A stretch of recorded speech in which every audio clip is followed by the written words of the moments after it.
That is. Call the police. Just call the police. Are you ready for this?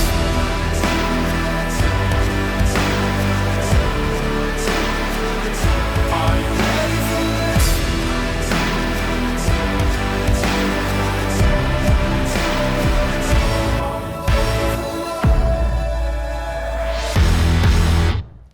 Like a damn sociopath.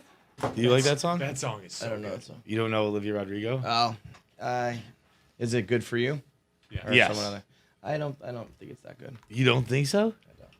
Really? I mean, it's to me, it's Bro. like a bad version of Misery Business. Bro, when I like do like the fucking like teenage girl dancing in her bedroom. I'm like, Yeah. No, I know you do. Let's talk about her. We'll talk about her. Even fucking Brutal is like just it's one where you just want to like fucking. I haven't listened to like the whole album really through. I know Deja Vu, I know Driver's License, I know Good For You, I know Trader. I've been running to Olivia Rodrigo like on my phone, just Okay, speaker on. let's go. It's rolling. It's another edition of KFC Radio on the Barstool Sports Network. It's Clancy and Feidelberg, and we're talking Olivia Rodrigo. I'm glad this happened because I some takes? wanted to discuss. You want to talk about Olivia? Is she too young to be obsessed with? And I'm not speaking. I am. Said that's, is she too young to be obsessed with? I am not. I don't even know what she looks like, not covered in stickers. I've seen like. Well, there's your answer, bud. If you only see a girl covered in stickers, she's too young for anything. I've only seen what it looks like when my Spotify is playing her. I've never really Googled her, so I am not talking about looks at all. Just the music is fucking fire. She is too young for everything except like to babysit because she needs a babysitter. I've listened to Good For You. That's the only, and I heard Driver's License. Good For You to me, like I just said, I like Paramore. I like Haley Williams. I feel like it's just a bootleg Misery Business. And the only thing I thought was cool. Have you seen that TikTok where they match up the voices? No. So it's like it looks like a producer screen, so you can see like the different tracks. Oh, and okay. it's so it goes like there's the beat, which is very similar on both songs, and then it'll play like 10 seconds of Haley Williams, and then it'll play 10 seconds of Olivia Rodrigo's lyrics, and their voices, like she can sing as well as Haley Williams. Yeah. Like she nails it. So to me, it's like she's young enough. It's like it's not ripping it off. It's like paying homage, you know. So I recognize that she's got a good voice, and I guess she writes these things. So she's like the new Taylor, and so I respect her. But She's I Taylor, don't only like she's Taylor already either. swearing. She says fuck. Ooh, Like, that's it, pretty girl. badass. Get it, girl. This Olivia Rodrigo chick, not to be trifled with. just gonna say.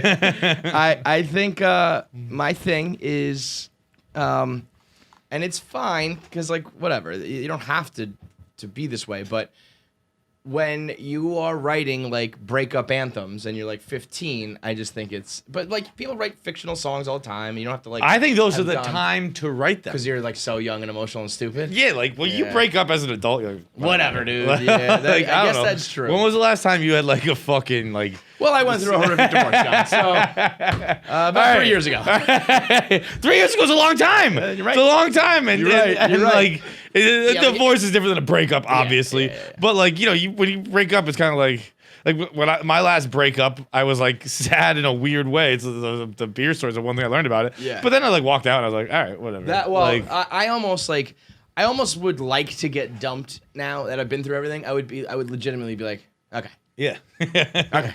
Like no one needs to tell me there's love- plenty of fish in the sea. Like Yeah. I've been around the block. I'm aware Absolutely. I'll fucking stumble into some more pussy. I would love to be like at a sit down drinks breakup like you went through. And I would love a girl to be like we need to talk and like start to stutter and stammer and struggle and start to say it's not you, it's me and all those things. And I would be like, we're good. Fine. We're good. Fine. I got you. Yeah. Like totally understand pineapple. I get it. Like we're done here.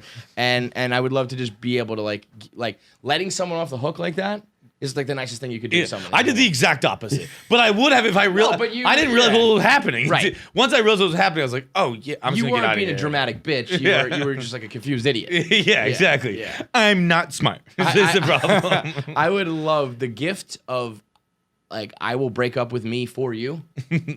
Is the greatest gift you can give someone. I would love to give that gift at any Yes. moment. I might just get a bunch of girlfriends just to let them just break to up be with like, me. we go, oh, you're gonna do it? Hell yeah. Never mind. We're done. It's Yeah. fine. Don't worry about it. Except what if they don't break up with you?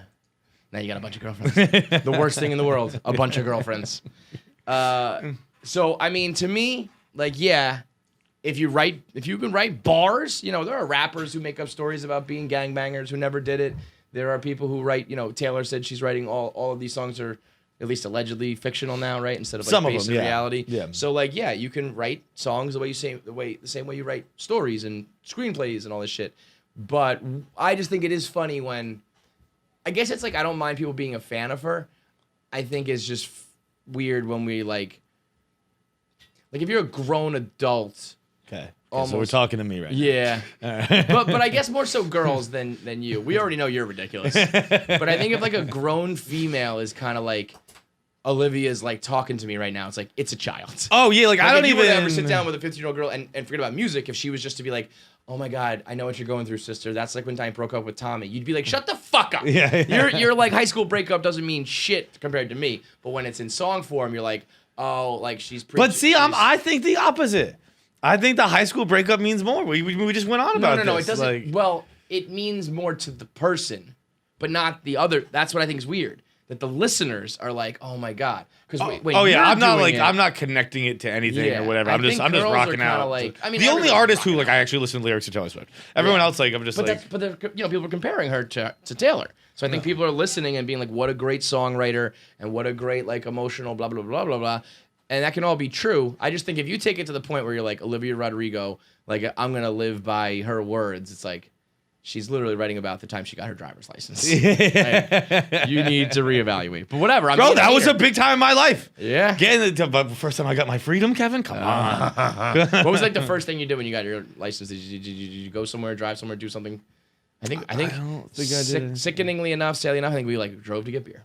Really? And I was like, well, now we can go to the place where we know they'll sell alcohol to underage kids. I definitely didn't have like a thing I did. I don't know. I remember one time having like a panic attack, like leaving a friend's house because it was my like that 6-month window. It's like kind of a permit where it's like you have to be in by midnight. I believe it is. Ours was 9 o'clock. Oh no, it definitely wasn't 9. Maybe it wasn't midnight either. Maybe it was some. Ours was like legit early. It was like Maybe it was sundown 9. almost. I don't fucking know. It was time. Whatever. Yeah. The time was.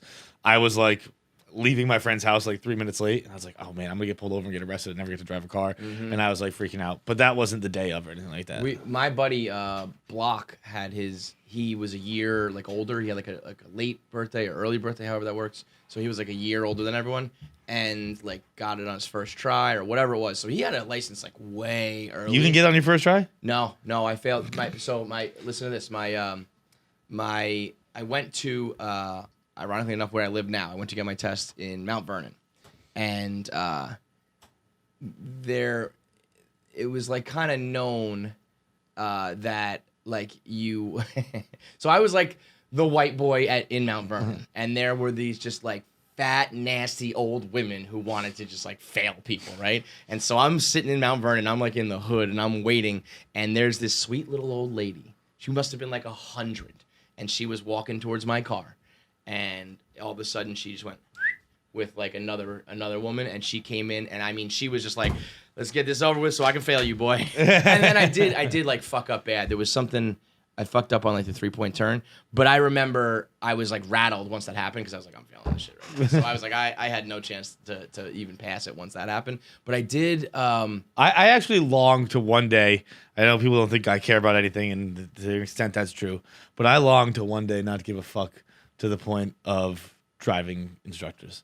Like federal employees or state employees, whatever they are, local employees, government employees who just do not give a shit. Bro, I didn't leave the parking lot for my test.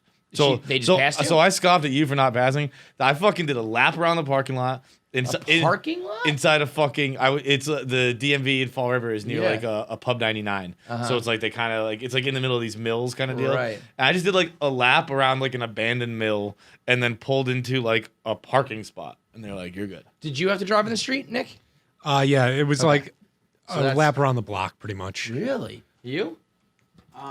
I did have to drive on the street. I was so nervous when I was taking my test. She told me to take a right. I took Took a a left. And then Well, that would be like, well, you're an idiot. I don't know if you're a bad driver, but you're a fucking moron. she told me to stop. She's like, you're doing fine. Stop being so fucking nervous. And then I was fine. That's my probably first what I time. could have used for my chick, except I think she was like relishing the fact. What I did, I can't remember. First of all, they made me like parallel park in a pretty tough spot. Usually, everybody that I know, like they gave you an open-ended one where you still had to like pull in, but you weren't really. I didn't have to do it. I can parallel park like a motherfucker. But I Yeah, didn't now have to I'm do great at it. Back then I wasn't. So like usually, like it would be like nowadays you have to park like in between here, right? Yeah. But they would find like there would be nothing there. Okay, so I got just you. You just had to be able to pull, and I had to do like a real parallel park, which again I was like probably good enough to do it, but I was looking around. I was like, you're gonna make. Oh fuck! Like I wasn't prepared for that. Everyone told me I wasn't gonna have to. And then when I did the 3-point turn, what do you guys call that? A K turn? No, 3-point. 3-point. Okay. Yeah. I pull, like turn, and I like stop, right?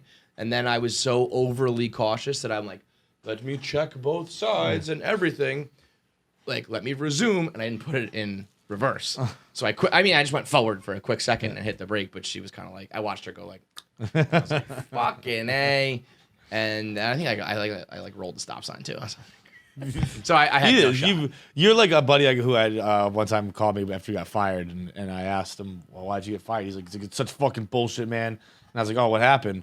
And he's like, I don't know, man. Like some shit about me, like fucking never Burning the being place on down. time, and Yeah. like never wearing my like dress code, and like my numbers not being right, and my expense account being too high. And I was like, oh, so all the reasons. I did all. You're like, I fucked this lady everything was up. mean. Let me tell you the 7 ways I fucked Yes. up.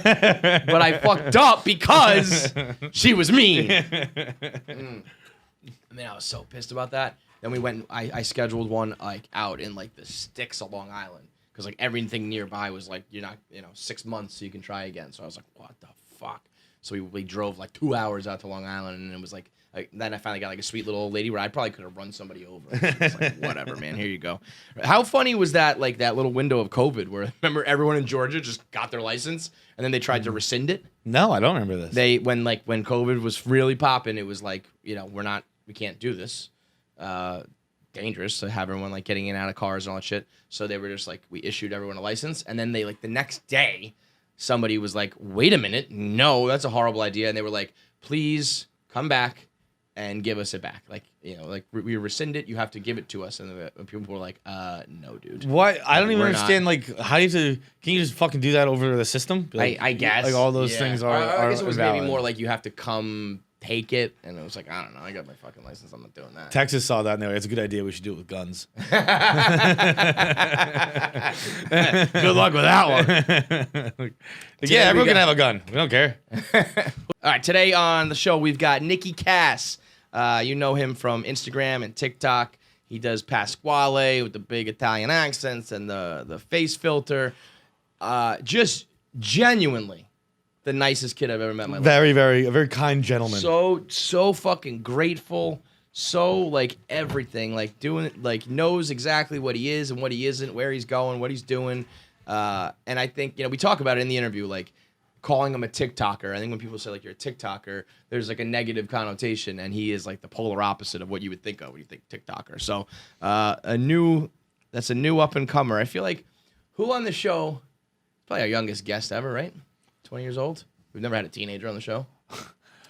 Other than Olivia maybe people Rodrigo here. one day. We probably had like Bob Fox when he was 18, but anybody outside, yeah. I don't think any outside. Trevor Wallace, maybe. I don't know how old he is. No, I think he might be in his older. 20s. He's young, but I don't think he's younger than 20. So Yeah, I youngest didn't realize guest that we in had him. KFC radio history. We'll Crown do Am I the Asshole and voicemails, of course. First, we're gonna do a little more Mare of Easttown talk because I think I'm officially obsessed with this show. It's brought to you by Credit Karma. I saw Light Switch tweeting the other day, and he keeps getting emails that say, did you know like your credit score is absolutely like, decimated? Like open this email and like you can fix it. And he's like, when are these motherfuckers gonna realize I don't care? I'm not gonna do it.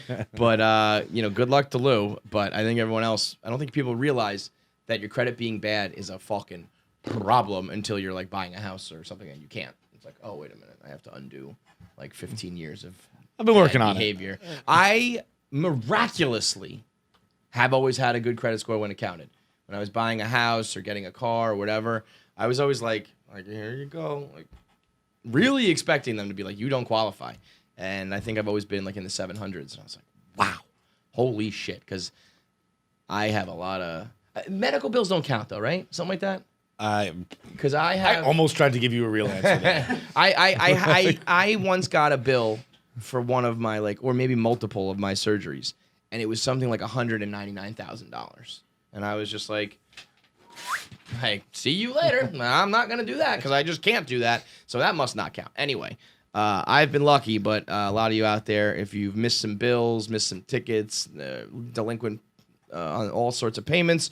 You have bad credit, it's going to really fuck you in the future. And Credit Karma can help you out by introducing their Credit Karma Money. It's a brand new checking account where you can win cash reimbursements for making purchases. So Credit Karma has always been there to help you make better financial decisions to keep your credit score in line. But now they got the Credit Karma Money Spend account where it's a debit card where you can win daily instant karma purchases reimbursements with items up to $5,000. So you just pay with your debit card, and if you win, you get notified on the spot that you got instant karma cash that'll be added back to your account. That's dope. If you're just like, let me pay for my groceries, and then it's like, bring, you also just get extra money. Like, what? That's amazing. Here's free. Yeah, free money is always pretty solid. Yeah, it's like, I guess, depending on how much you could win, it's like whatever you just purchased, you're getting for free if you get reimbursed with the Credit Karma Money. They've already given away over $3 million in instant karma to over 50,000 different members. So open up your FDI insured spend account for free, no minimum balance. And so right now, visit creditkarma.com/winmoney. Open up your free account and start winning instant karma. That's creditkarma.com/winmoney to sign up. No credit card purchase necessary. No purchase necessary. Exclusions and terms apply. See rules. Banking services provided by MVB Bank Inc. Member FDIC. Maximum balance and transfer limits apply. That's creditkarma.com/winmoney. I actually have something to say about the. It just reminded me of this. Is something I saw the other day, and the Lou thing reminded me.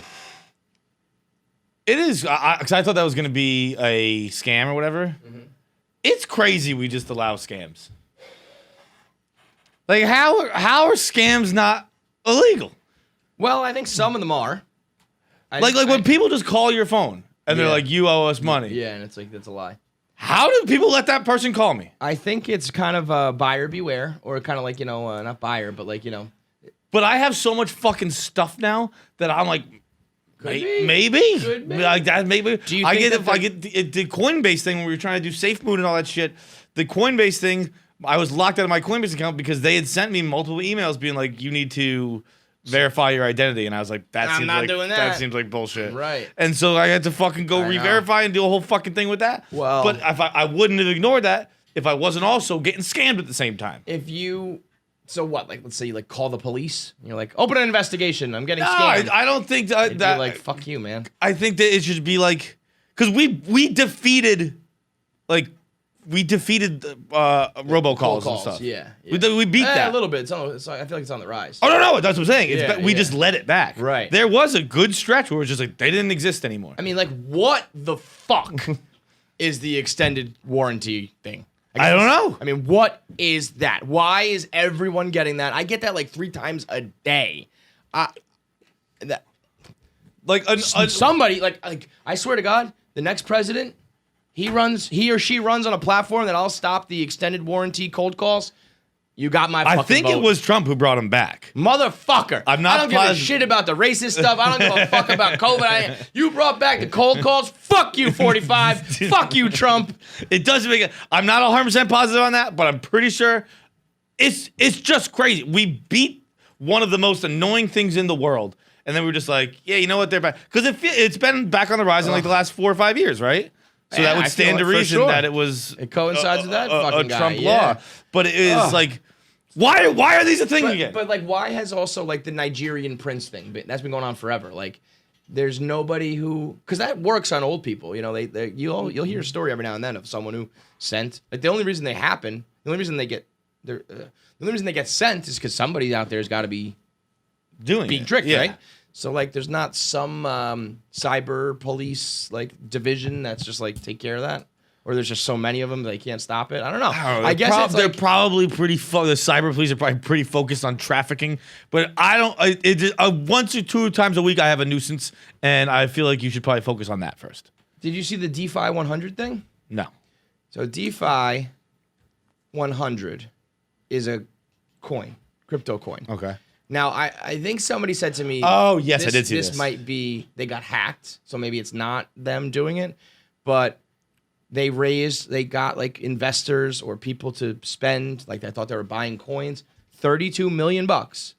And then they put up, like on the DeFi100.com site or wherever, on the app, whatever, they just put up a thing that said, we scammed you guys and you can't do shit about it. That's called a rug pull. Ha ha, all you moon boys have been scammed and you can't do shit about it. And they signed it like Devson. And then it said, fuck you, moon boys. So, but somebody said to me that was not real, that they were. But I don't know. Either way, this is the whole thing where it's like crypto's unregulated, which is great for like the honorable people. But for the scumbags, that means we can just be like, give us money. We're going to do all this shit with it. No, we're not. We're going to spend it. And then I think that's like buyer beware.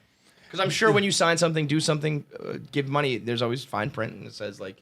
There definitely is buyer beware. Like that's like when I watched Wolf of Wall Street, I'm like, I don't get what he did. He just called people and asked for money and they gave it to him. Yes, right. But it's different when you're like calling and you're selling me something, that's buyer beware. When you're calling me and you're telling me that like something I open own lie, is like a fake... And I'm like, oh shit, okay. Yes. And like, 'Cause the thing is, I'm never going to give those things money, so I'm not going to get tricked. But I also might just ignore actual real things. Yes. That's what I've done. That's what the problem. That's what annoys me. You, when by allowing scams, you're now making me say everything's a scam, and now I'm missing out on real things. I mean, have, if you called me right now and was like, you need to pay this like car ticket fee, something related to my car, or like your license will be suspended or whatever, I would be like, okay, like I have, I would fully believe it, and I would give you all my money. You would? Right now, just because like certain things that have been real in the past for me, if you know what I mean? Yeah, like yeah, I've yeah. had car issues and fees and tickets and things. That's like if you scam me right, I might give you money, but now I'm gonna be like, no, it's a scam, and some shit's gonna go unpaid for the next fucking 18 months. I have now. One of the reasons I thought of this too is I got an email from my therapist administrators yesterday, and it said the subject line was capitalized second attempt.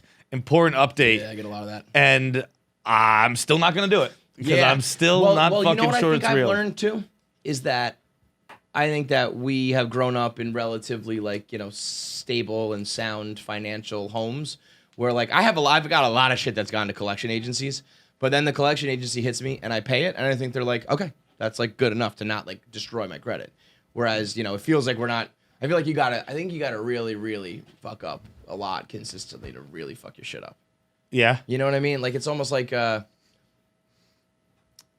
can't think of a good parallel, but it's like we think like, oh shit, I'm late on those bills. Like there are people who are fucking late on their bills. Yeah, you know what I yeah. mean? There are people who just don't pay their rent at all. There are people who have just been, I'll open up another credit card and the other one, so like even when I think we think we're fucking up, it's like we're still probably in the top % of the top half. I would like, say I got pretty solid. it's kind of like when we're fat and ugly, We're fat and ugly, but we're not fat and ugly. I said this to Rico the other day. I was talking about my kids, and I was saying, like, sometimes I get scared about, like, I'm like, growing up, split family, and sometimes I don't, like, I'll be like, here's some fucking, have a donut for breakfast, and things that I'm not, like, I should be cooking them more, I should be raising them better, I should be doing exercise, I wish the family, all these things. And there is a documentary, I believe. I want to say it's Brazil, somewhere in South America. It's about these people, these babies, these like kids. They just eat garbage. They just live on the streets and they literally eat garbage. And they are not, they're fine. They're alive. They're living. They're not thriving, but they can survive literally eating like just garbage off the street. And I was like, well, we're doing better than them. Like the muffins from Entenmann's. It's a lot better than the kids eating garbage. I think you dug a hole to put the bar in here. I put it in Brazil with the fucking dumpster. I put it in a landfill. That's where the bar is. The bar is, for all things in life, the bar is significantly lower than you realize. Yeah. You can set the bar low, and there are bigger scumbags, worse people, uglier people, broker people, bigger assholes. Everything is lower than you realize. You can put it as low as you want. Someone's still gonna rollerblade under it. You're seeing like this video. Exactly that, man. 100% that. So, but yeah, fuck scammers, man. Unless it's like my scam, and then it's like it's naked till you make it. Mare of Easttown, man. I don't think I've been obsessed with a show and like a whodunit, and I mean proof fucking positive to what we've been preaching Week to week.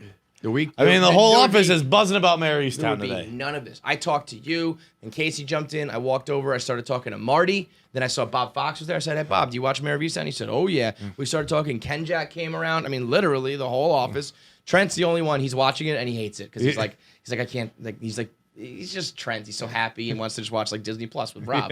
And he's like, I don't know why I watch this show. It is. It's heavy with the trauma porn. We said that last Big episode. time. They want to make sure you are Look what very it is. downtrodden when you fucking finish a show. So you said this the other day. Don't binge them all in a row, and that's what Trent had done. Trent binged 5 episodes in a day, and so and he was like, it was a lot. So he texted me, "What's your theory?" Right, and that's all me. And then he just responds one more time, and then I just kept going with like my deep theories, and just not a single reply. I think he, when he said, "What's your theory?" I think he wanted a name. Yeah. And I was like, "Well, there's this and there's that," and I think he was just like, "This is too much for me." Dude, I don't understand what happened to me. I just can't text like that anymore. Like I've had friends I texting never me. really texted like that. I mean, there was a time in my life I did, and like I have friends texting me being like, "What's your basically exactly that? What's your theory?" Yeah. And I'm like, I'm basically doing what Trent wanted. Like me and Trent should just talk to each other. Yeah. I'm like, it's probably Billy. No. You and Trent should just not talk to each other. And they're like, know? well, why do you think it's Billy? I'm like, I don't That's a know. It whole just thing. seems like it. Where and do then you stand on voice texts? I'm anti. I don't use them. I don't really. I don't. I'm no, getting I'm into anti. 'em. I think they're going to be what's next. I don't care. It's not like I don't use it, but like if you do it, it's not the. I don't Something like that? What it does, it takes away the fucking like. I gotta get my fucking headphones now. Like if I'm Well, yeah. in public or you know Yeah. if I'm sitting Sure. if you're doing it at 10 p.m. and you know I'm on the couch, fine. Sure. But if it's like 3 o'clock in the afternoon, I'm like, well, I gotta go fucking either go find a quiet room or go. Well, if it's Get private or headphones? some shit, yeah. But like if I. But if I don't like any sound emanating from my your phone? I'm But you can just, like that. does that work like that? Yeah. But then like Actually, isn't I it think like it if strictly it does that. I Is don't think that it it? plays out loud. okay, so maybe Let me test it because I have been getting into it being like what things like that. So for something like a long text that I can be like it's John did it because he's actually the father and he's covering up for the kid. Like I'll send that, you know. It's a lot easier than see what happens on your phone. All right, never mind. I fucking hate this. Why? Because What about that? I like the idea of it, Kevin. Oh. Why don't you just fucking call me? Because I don't We're want just gonna exchange voice texts back and forth now. Is Yes. that where society is going? That we're think gonna so. fucking send voice texts Yes. to one another when we can just call each other No. and talk on the phone, and it's just faster.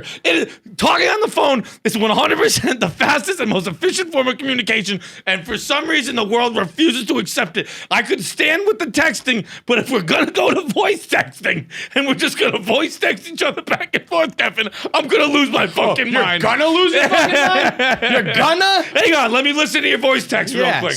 Let's see how this works if you out. Can play it. You're hearing it on your phone, right? But can you do like? Can you play it out loud? No, it says raised to listen. Yeah. actually. So it is only on your ears. You don't have to have headphones and all that shit.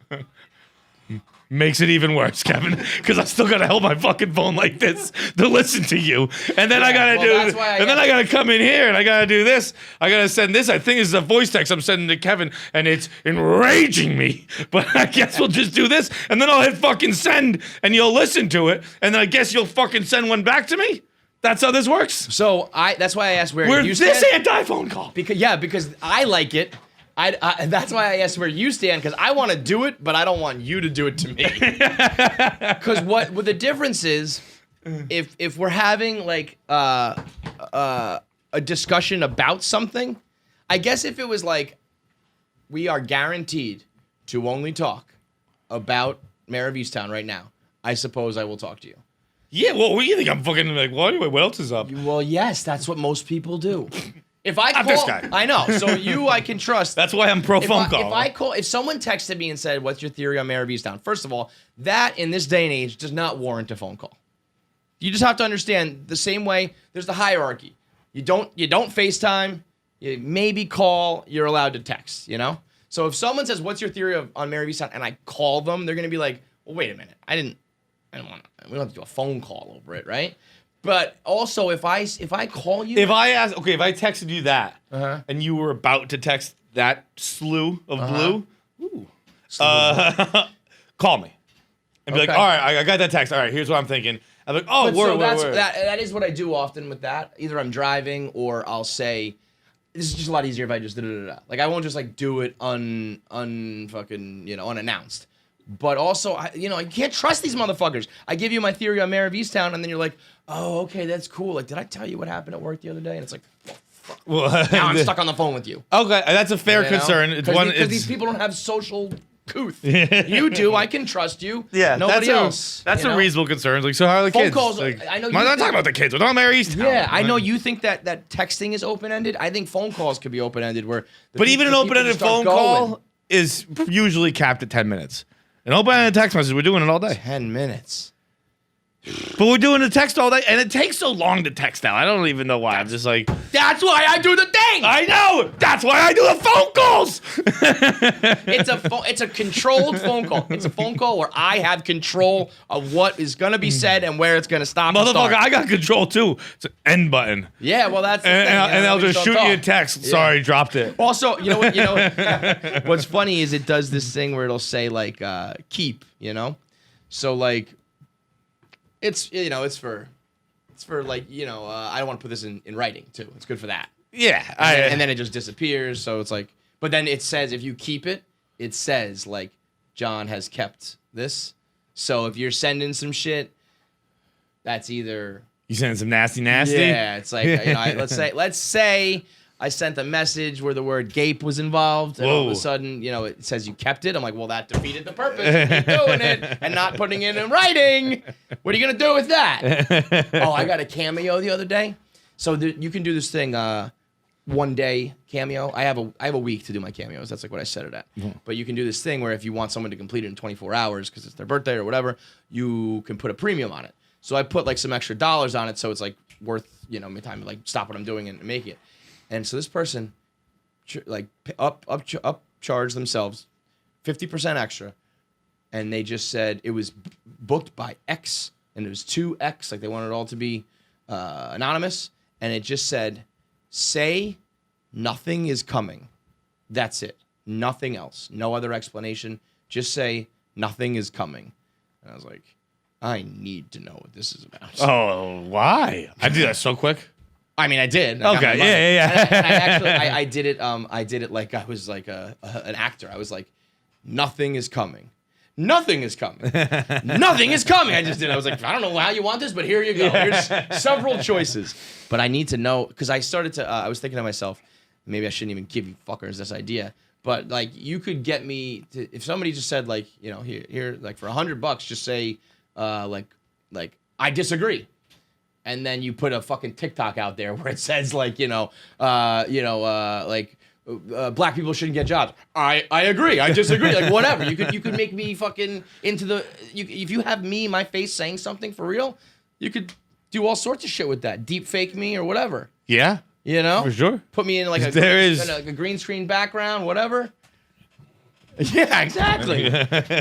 Turn me into some fucking. Be like, whatever. I got $50 out of it. That was worth it. My career's over. Anyway, this all started because of Mare of Easttown, where I have not been as excited for a ending. We got some buzz going for The Undoing, but now having gone through Mare of Easttown, I'm like, oh, that ain't shit. Agreed, but also, you know what? I'm gonna blame the producers at HBO on this one. Kind of a bullshit setup that. The finale's on Memorial Day weekend. I got concerned because I'm lame and don't have plans. I was like, they're gonna fucking push this a week for the kids who are gonna be partying, but they didn't. They're doing it on Memorial Day Sunday, which is like, that's when you're fucked up. If you're young and fun, right. Memorial Day Sunday is when you are fucked up. You've been day drinking for like 2 straight days. you're taking advantage of the holiday Yeah, being like, Monday. it's not even like you're a fucked up. hungover day. The next day, you're a hungover day. I remember that the summer of Breaking Bad seasons, I remember being like hard for me. I was like, don't day drink, don't do it. And there would be a couple times where I watched like important Breaking Bad episodes, kind of fucked up, and I'd wake up in the morning and I'd be like, fuck. Dude, I watched any of like not final. Like, You watched probably, like Ozymandias fucked up. Ozymandias, yes, Yeah, definitely. yeah. I remember I sent a tweet during it. No, not Ozymandias. It was the one where like you saw Jesse's pink phone or whatever. Remember, like the phone did something, Vaguely. and I was just like, "Why is Jesse such a stupid fucking phone?" Everyone's It's, like, like, very important. "Everyone's like, yeah, it's a hugely fucking. What are you, the dumbest person alive?" I I forget fucked up, what it was, but the Sunday, I think it was Sunday, that Osama bin Laden was killed. And I like kind of was like bombed and missed like the whole thing. that's my first blog ever as an employee of Barstool Sports. Was Osama died? Yeah. No. Yes. In 2000. As an employee, full time, Oh, okay. like I was as gonna like. say you were around before. No, that was when Manzo went on. That was the first blog. Vacation? Manzo on his honeymoon. So like 5 days later, Bro- Derek Jeter hit the home run. That was like it must have been something like that. Yeah. Yeah. It was because I remember like I was getting a ride into New York. So I was home that weekend. Right. And I was getting a ride into Manhattan, and like I was close to Manhattan, but and then like the killing, it was announced or whatever, and I was like, "Mom, get next to a fucking Peter Pan bus so I We can need fucking something to buy Wi-Fi. this." And then I'm like running through the streets, You like guys trying used to to get legit do that, right? what. You would drive up on. Oh, I've done that many works, a right? times. Yeah, Yeah. That's such a And fun I mean, it works. Like it's the Wi-Fi's dog shit on the bus too, Yeah, but yeah, right. it works to an extent. And yeah, that was the first blog. Like Osama bin Laden's dead. I had like Toby Keith like fucking song and shit. It wasn't like a huge blog, but it was like a blog I posted like on my own. Yeah. Blah blah blah. And that was that Sunday night. By the way, shout out to The Rock. We all know his story with Osama. Like, it's the greatest display of self-control of all time. Truly. But no, I disagree. I Because because you think you would get in trouble for it? Like, people would like look down on it? no, I just think he did it perfectly. He True, didn't like, announce he it, but got he's like, credit after I the know. fact. Yeah, Like, yeah, like yeah. that wasn't, I know. You'll yeah. find out in a little bit, but I want you to know so So- I know something big. So it's The Rock. He's brilliant at everything, but also like you can't expect everyone to be as savvy as him. But you would expect people to just be like, I know it. Yeah. You know. So yeah, he did do it perfect. You're right. But I was fucked up for that, and I kind of was like, I remember being like, what happened here? Like whatever. We went to bed. We woke up. I like didn't know like anything happened. Like, oh fuck! Yeah. And that was back when we had to cover. You know, there was still only a few of us, so missing something big like that was like I had. We had prom weekend that weekend, so like it was the second night of it or something, and everybody was kind of dying down. And Fucking ramped new- back up, USA. Yeah, the parents came in like, we killed Osama bin Laden. We're like, let's go! All right, get it Dude, back it's going. so funny to think about. Like, I mean, obviously, there's no gray area with Osama bin Laden. He's like an absolute bag of shit. But like, if you know, if our president was assassinated and people were partying in the streets over in like another place, you know what I mean? Like, this is, I think there's a difference. Well, there's a difference. But There's, you know, there's, in their like radicalized mind, probably True, not. true. But you know, it's like we all were throwing a rager because someone got their head blown off. America, let's go. Okay, finally to Mare of Easttown here. So we kind of handicapped all the possible suspects here. I actually texted Westy. Tried to get this on the app. I was like, because I know they had to do it for like the Oscars, who could like win things, Yeah, you yeah. know? And that's what he said. He's like, the only thing we would ever maybe do this for is the Oscars. Otherwise, like, we can't do this. And then I asked Hank if we could get it on the Play Barstool stream, but apparently the lead time to do something like that takes months. So I think what we'll do, maybe we'll make like a Google Doc. Can you do that for me, Nick? Yeah, like, we could do like a poll or Yeah, something we've that. done like death pools in the past with Breaking Bad and Game of Thrones and stuff. So we're gonna do that with Mare of Easttown. We'll do like a merch giveaway. You have to like name the person, and then for a tiebreaker, maybe if we could leave like a little, you can like give a little synopsis or whatever. So here's what we got. So we've got Billy right now, who technically has confessed to the viewer at least. Mm-hmm. And so, you know, not just to the viewer, to his brother. to his brother. It seems like the there's police are going after him. Some folks out there, I think you believe this, right? You think it's going to end up being Billy? I don't think it's going to be that clean, but yeah, think he would be I the think one there's who- going to be a lot of other stuff happening around it. But you think he's the one who pulled the trigger? I I'm not like bet the house on it, but I think as it stands, it's I minus tend to. 200. I believe So, that. I believe that admission. I'm also having. I was saying this earlier. I was having a little bit of flashbacks to The Undoing, where it's like we told you who It's it gonna come was. full circle. No, Right. we told you last episode who it was. Like, why are you Right. all going crazy about this? Right. Billy said it was him. He was covered in It's him. blood. Like, it's And that's Billy. why I had to put him at minus 200 because if it does turn out that and we had him at crazy odds or it was a long shot, it would be like, what do you? Yeah. I told you it was him. No, Billy's definitely the minus money. I'm not fucking taking out another mortgage to bet on it, but I think that's the minus money there. Next up at plus 150 is John, Billy's brother. I think the writers are pretty heavily dropping some hints or foreshadowing that like he's involved. Yes. And we're, if you are just a casual viewer who turns on the TV and just lets it like hit your eyeballs, you're like, it's Billy. If you're thinking a step further, they're pointing towards John. There's definitely some tension in the Ross household. Yes, and there's these scenes with him and he's secretive and he's Billy saying you got to take accountability for your life, because you couldn't keep your dick in your pants. He's already having affairs. We're talking about a baby that we don't know who the father is, so there's sex involved. So John, I think, is the next logical thought at plus 150. So now we have about, off the top of my head, probably 12 people here. I'm going to throw Dylan in at plus 300 because I believe that that's also a little bit undoing-ish, where it's like we investigated him in the beginning. The Aaron's father was like, it's fucking Dylan. Yeah. But did he have an alibi? I can't remember. Like He did, but it's not true. Right. He had an was alibi, saying- but his girlfriend is like, you weren't home. Right. So That's also, a thing where I think it's like, we had a scorned boyfriend who was raising a kid who wasn't his. His alibi doesn't hold up. A lot of things he there. said like it's a weird thing for like a high schooler. First he said he was out on the porch smoking, and his girlfriend was like, no, you weren't. I came out on the porch. And then I forget if he told her, he must have told her. Maybe it was Mare. I forget. But he told someone, he's like, yeah, I went for a drive. Right. So because I was like, high schoolers don't go for a drive. Drive at 2 in the morning, Dads go for drives. Right. High schoolers are Right. like, all right, I gotta go for a drive and fucking calm down or whatever. Yeah. Shut up. His girlfriend said, like, I rolled over and you weren't in bed. So Dylan at plus 300. Here's where we start to get into some curveball territory. I'm going to throw in the Deacon at plus 400. I don't think he's involved, but he had the bike. He was with her that night. If HBO wanted to come out and say like, yeah, it was him. Wait, what did he say? He's dropping her off at the park to meet who? I don't think she told him. It was just like she told him to drop her off at the park. So he still had her bike. He threw it in the river.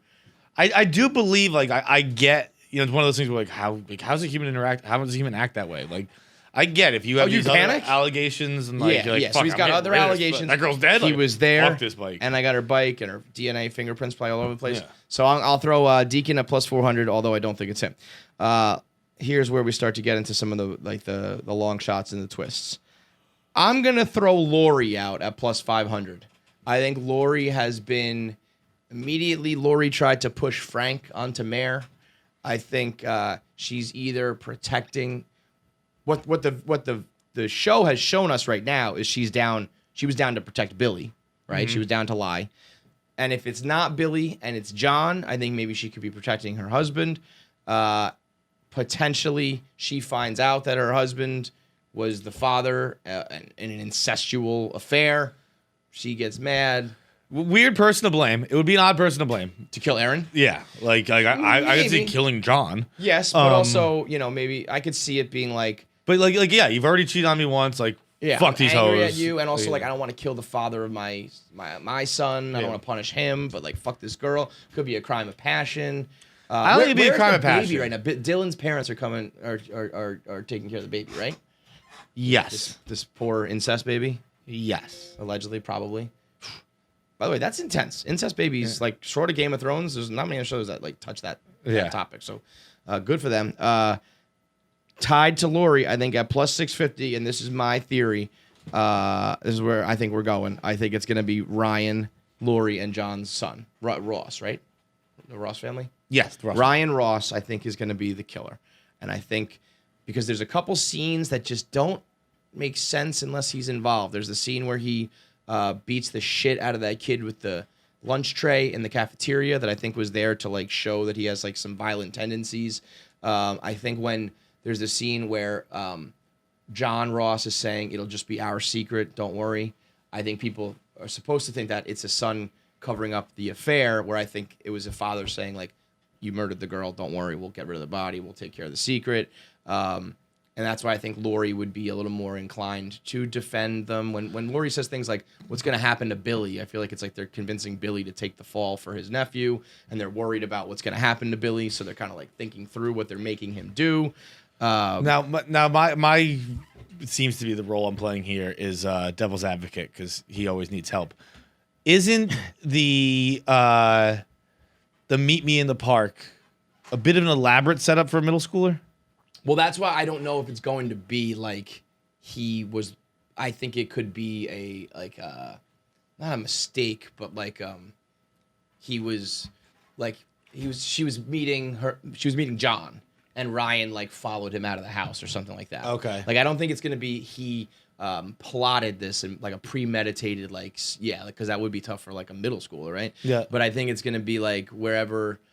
And that's why I think it was kind of messy. That's why I think Billy comes home like covered in blood, because I think it was like, oh shit, we weren't planning a murder. We were planning a meetup to be like, we have to meet in the middle of the woods because no one can know that we had this baby together. But hey, I have to talk to you. And Ryan followed me here, and like, he's standing with the gun. And, I'll ride with you there. And the gun, I think we're all thinking that. Let me go through some of the other ones because it kind of points to all that. So that's Ryan at plus 650, plus 1,000. Frank Roy from The Office. Originally pointed at right away. We all kind of then trusted his alibi because John was like, look at him, I was with him, he was fucked up. But now if we're going to say that John and Billy are potentially involved or the murderers, being with him is the worst thing of all. Yeah. And I think he was covered in blood, or like he came home all like fucked up. I don't know if he had blood on him or He had if like a was black drunk. eye. Yeah, or something so he like was that. all Yeah. banged up. Also, Frank said, what's her name? Gail, Floyd, Lloyd, whatever. Gloria. I don't know whatever his fiance's name left. And Mare was like, why? And he was like, ever since the paternity test that you made me take, things have been bad. So maybe she put together some pieces. And we know that he bought her diapers, and he said it was just because like, hey, I felt bad for her, but it's like that's a weird thing to do. So far-fetched, but I think possible. I don't think it's that weird a thing to do unless you're like just to buy diapers for a young girl who had a kid. I don't think is True. I mean, I that's guess kind of there's just a not many nice thing to do, right? I think it's like maybe Aaron was the most extreme case, but there's probably a lot of down and out kids in that town. It's like, what are you helping all these kids? You're gonna, like, pay for everybody who needs food and diapers and help. But yeah, not too far fetched, but I think we've seen several other better possible suspects here. So I'm putting Frank at plus 1,000. Siobhan is kind of gaining a little bit of steam on Reddit and on the internet and stuff. Plus 2,500. I think this would, if there's any argument to be made, I think it would have to be like a mistake, an accident. Like, I don't know how you accidentally shoot someone in the head, but like, why would Siobhan do? I'm trying to. I think there's so many people who have such a clear pointing to like why and messy alibis and stuff like that. Like Siobhan, you know what? seemed to come to her rescue when she got punched in the face. Yeah, and she seems and to then be, later killed her. Right. So I think maybe I'll make Siobhan. Here's what I'll do. Siobhan's plus 10,000. Okay. Her ex-girlfriend, I'm gonna put her at plus 5,000 because I don't think this is it. But again, everything in this show, every scene and every word and every shot seems to mean something. And we have just been hammering that Siobhan's ex-girlfriend takes too many edibles. She does too much drugs. She parties too hard. So again, maybe an accidental thing. She's like, too fucked up in the moment. But otherwise, the edibles thing is just a weird drug to kill people on, though. Yeah, like, she's not such on a weird meth drug or that this girl's like hallucinogenic. addicted to. She's like, I am so fucked up. Yeah, it really does. She's puking everywhere and ruining her life basically over fucking edibles. Yeah. It is very strange, but I think that the Siobhan's ex-girlfriend, Siobhan's current girlfriend, like love triangle thing, I think is just to have Siobhan be fucked up and argue with her. I think it's just a subplot. It's just like, and Mare has a fucked up daughter who blames her for the death of the brother and all that kind of shit. So, and then Richard, the writer, plus 5,000 as well. I think we all thought that around episode like 3 or 4. Like, it's going to be the writer because he was the perfect, like, He's too obvious. I actually never really thought it was him because it was Me like neither, it was but because it like, was like- especially in a small town, there's a death. A new guy You'd be comes like, in. who's the fucking new guy? Like, it's Yes, him for sure. Everyone, like, even the fact that no one was like right away, like it's the writer. Yes. Like I mean, in the show, in the like, mayor should no, have been like, like, what's the why deal? is this new guy in town and someone turns up dead? Yeah. What the fuck's going on here? He writes about murder. He's a total loner. Nobody else with him. Have you remembered what his book was about yet? No, I meant to look into that. And his other book is some sort of, I think, like murder mystery, but I don't know the exact specifics of it. And as you said last episode, we all thought like it's Guy Pearce. He's been in a few scenes, but not every scene, which is the perfect like, I can't believe it was that guy on the TV show. But then we learned that Guy Pearce was never supposed to be that character. It was supposed to be a bit character. So it's not going to be him. I think what I was saying is that he's going to write a book called The Mare of Easttown, and that will be his final contribution to the show. And then the last one here, at plus 10,000, people are saying it's Mare's mom because she, and again, there is a little bit of like a possibility for everybody here.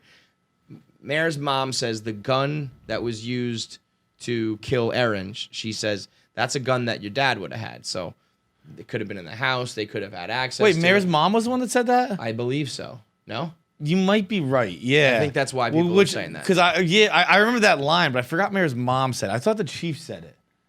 The two very different looking. I want to say the chief like described it or something, but I think because Mare's dad was a cop, and I Right. think she was like, "Yeah, that's the kind of gun that like your dad had when he." So then served." I don't think she would. So then That's almost like incriminating herself. yeah. Like why would you even bring that up? Yeah. So like But, I mean, then- I don't think that's why I don't think this is a good. Theory There at all. is, like, There it was probably that is an old random- gun. That random affair scene where the dead woman's husband announces that I had an affair with. Oh Mare's yeah. mom. I don't know if that was wild. like talk about the most out of place scene ever. But I thought the same thing about the cafeteria tray, and now I'm thinking that actually has a meaning.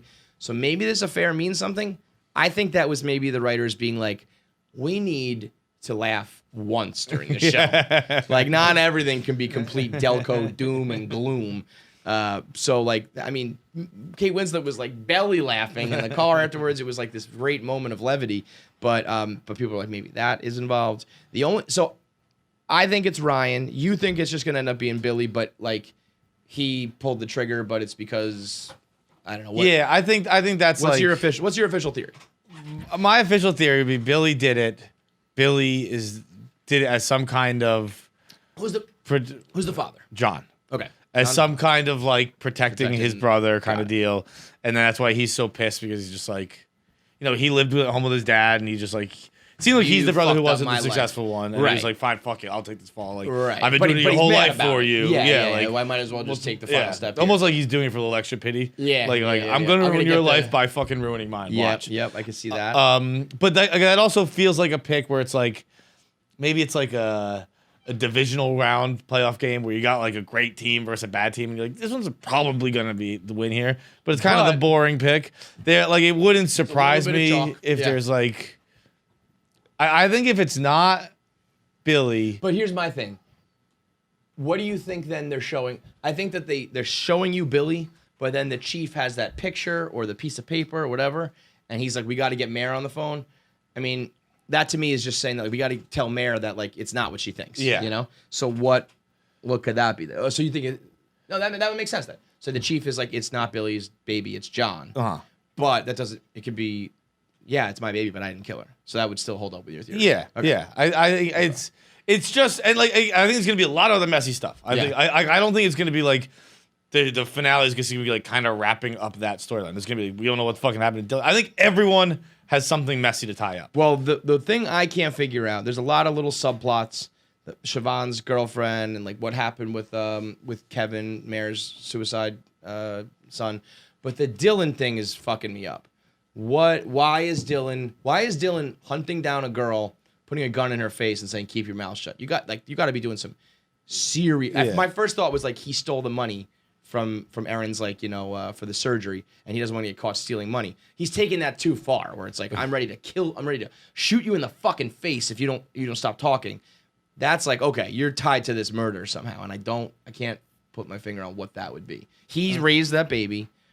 It's not his. Maybe he found out that it's an incest baby. So he what? Like why? You know, like then what? But he's got to be involved in something, and I cannot figure. Some people said that the Reddit theory was that he is involved in drugs somehow. That one I would that- subscribe to the most. But that the drugs are what like had to do with Kevin's death, so that he's going to be connected to Mare's son committing suicide somehow that he's trying to stop. Well, I imagine the drugs committed. I mean, he was an opioid addict, right? He's like addicted to heroin. Like, But yeah. yeah. Usually suicide, Right. those play a part in it. And Freddie just overdosed, so maybe he's like, Right. I'm pushing drugs that are leading to death. But also, wouldn't he like, unless he just like is really good about keeping it covered up, he lives like so poor. Yeah, You but know? like I mean, like you're does a drive a small, nice car. You're a small town drug dealer. You're not, You're not really living- crushing you're not caking it. right? You know? Like, and especially if you're dealing heroin. But like, you think you wouldn't be able to pay for your kid's surgery, or maybe he just doesn't fucking Doesn't care. want to. Yeah, Yeah. yeah. So I think that's the. We'll tweet this out if you want to just look at our made up odds. But you can give us official predictions. I think it's going to be Ryan killing Erin because she was meeting up with his dad, who's the actual baby, and then Billy and John were both like there, and like that's why they're covered in blood. They're trying to get rid of the body to cover up Ryan, and I think Lori like knows that. But this we have not done on a show in many, many years. And they're all pretty plausible. And I'll be honest, minus like, I mean, there's the silly ones that would be stupid. But like the 4 or 5 like possibilities, I'm cool with like all of them. Yeah. Maybe minus one. Like I think all of them are pretty good writing, pretty cool twists, all good shit. So if they stick the landing, where do you put Mare of Easttown? It's tough because it's a limited series. But we've seen enough. You know, the True Detectives. We've seen The Undoing. We've seen Big Little Lies. We've seen like enough. I haven't seen most of those. Oh, no? So Okay. it's not True Detective. It's that scene was True Detective-esque. I'll give you that. I think this ending has a chance to be better than True Detective's ending. I think True Detective. Because I've rewatched True Detective recently. I think we really were unfair to True Detective. I don't like the very, very end. Actually, I think you're right. that about- last like look at the stars. I That's hated the look at the stars, and I hated that he had the hallucination thing in Carcosa. He's like looking at like the fucking, like he like looks up and there's like this fucking cloud in the sky. Remember that? yeah, but I think that's just like That's just those two but I things don't know, aren't great. I didn't think that was the time, like the final like showdown with the Yellow King, and we're looking at like the universe appears in the ceiling. I thought that was just a weird choice. Yeah, that was. But if they really nail this, I think this is one of the better like. Oh, I thought it was him. No, wait, I thought it was her. Wait, it's him. Like if you change your mind like 3 or 4 times in the final 2 episodes, I think that's some bomb ass writing. yeah.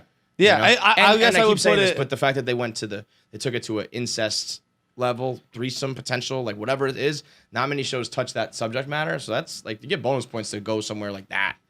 If we're going 1 season shows, I would probably go True Detective 1, Maniac 2, and that's a completely different what's show. This- Maniac? Maniac on Netflix. That was one of my favorites. Maniac with Jonah Hill and Emma Stone. What? What is this? What are we talking Oh, about? it came out years ago. Okay, yeah. Like Wild sci-fi. it's serious. With Jonah Hill. serious Jonah serious? Hill.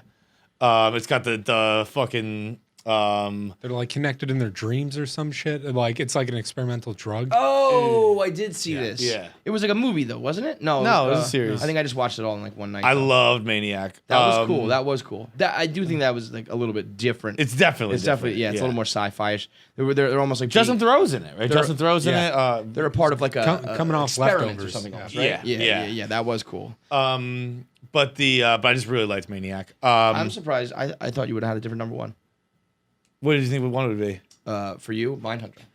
Because Mine Mindhunter's was season 2 though.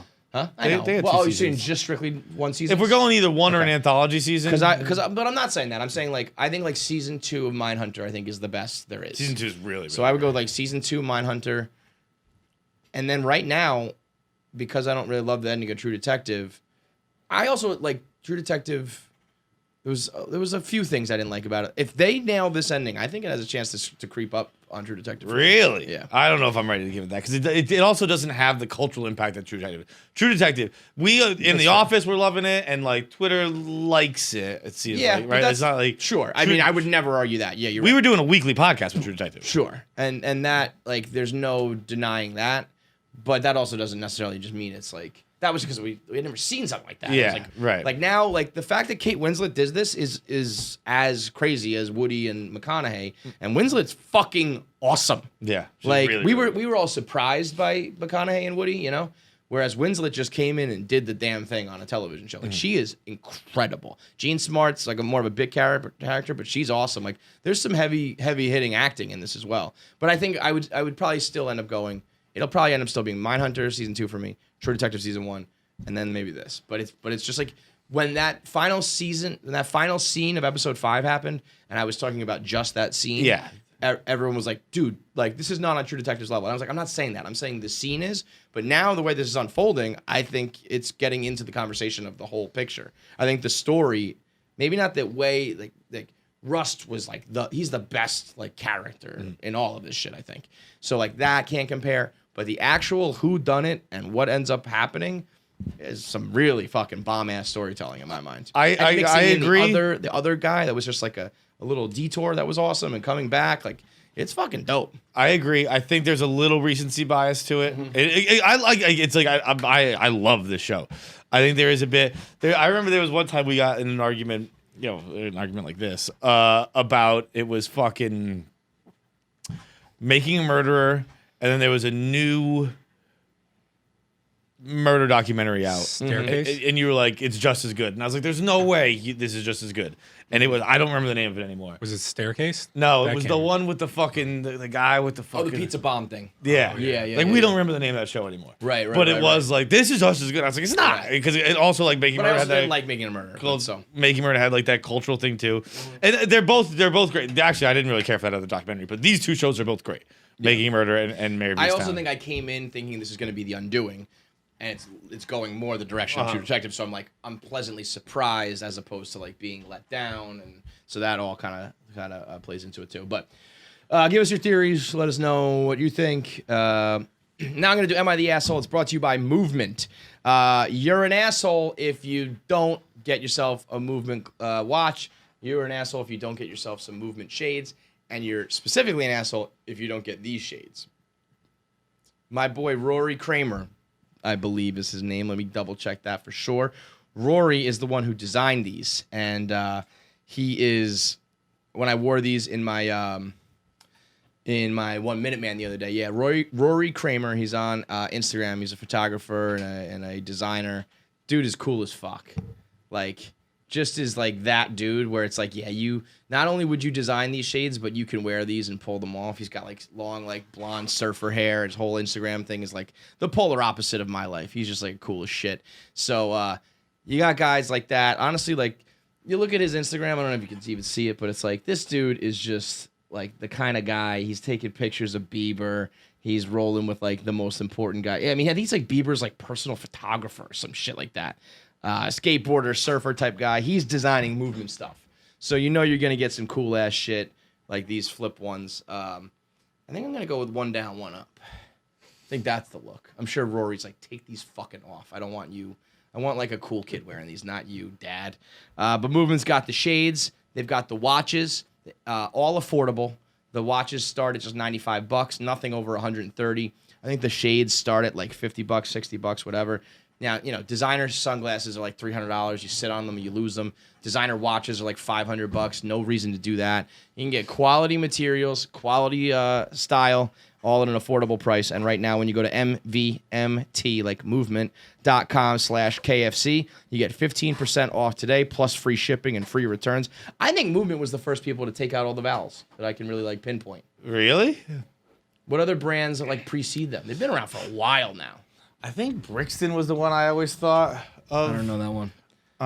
But me, I just Movement- saw that on like a buddy's shirt, so I don't know if that. Movement's been doing it for a minute with us, so go get them and get the Rory Kramers. They're legit. MVMT.com/KFC. Can I say something? I walked in on the tail end there. Yeah. I think that we as a people, we gotta stop saying, "Oh, because you always lose your sunglasses." You do. You just lost your sunglasses. I found them. but you lost them. I lost them on Frank's desk.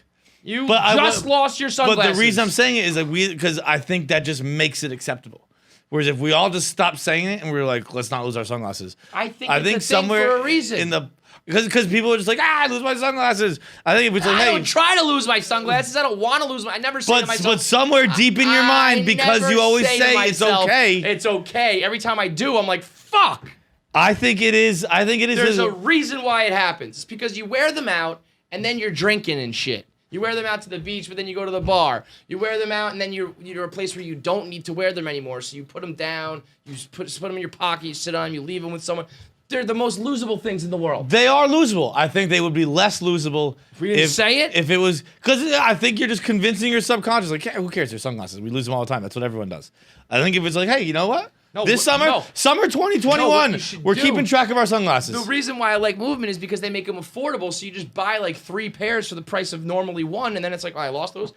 Yeah, but you can get 3 pairs and just not lose them. Yeah, well, that would be the ideal thing, right? but you're gonna. So let's just. You're gonna. Summer 2021, we're not doing it.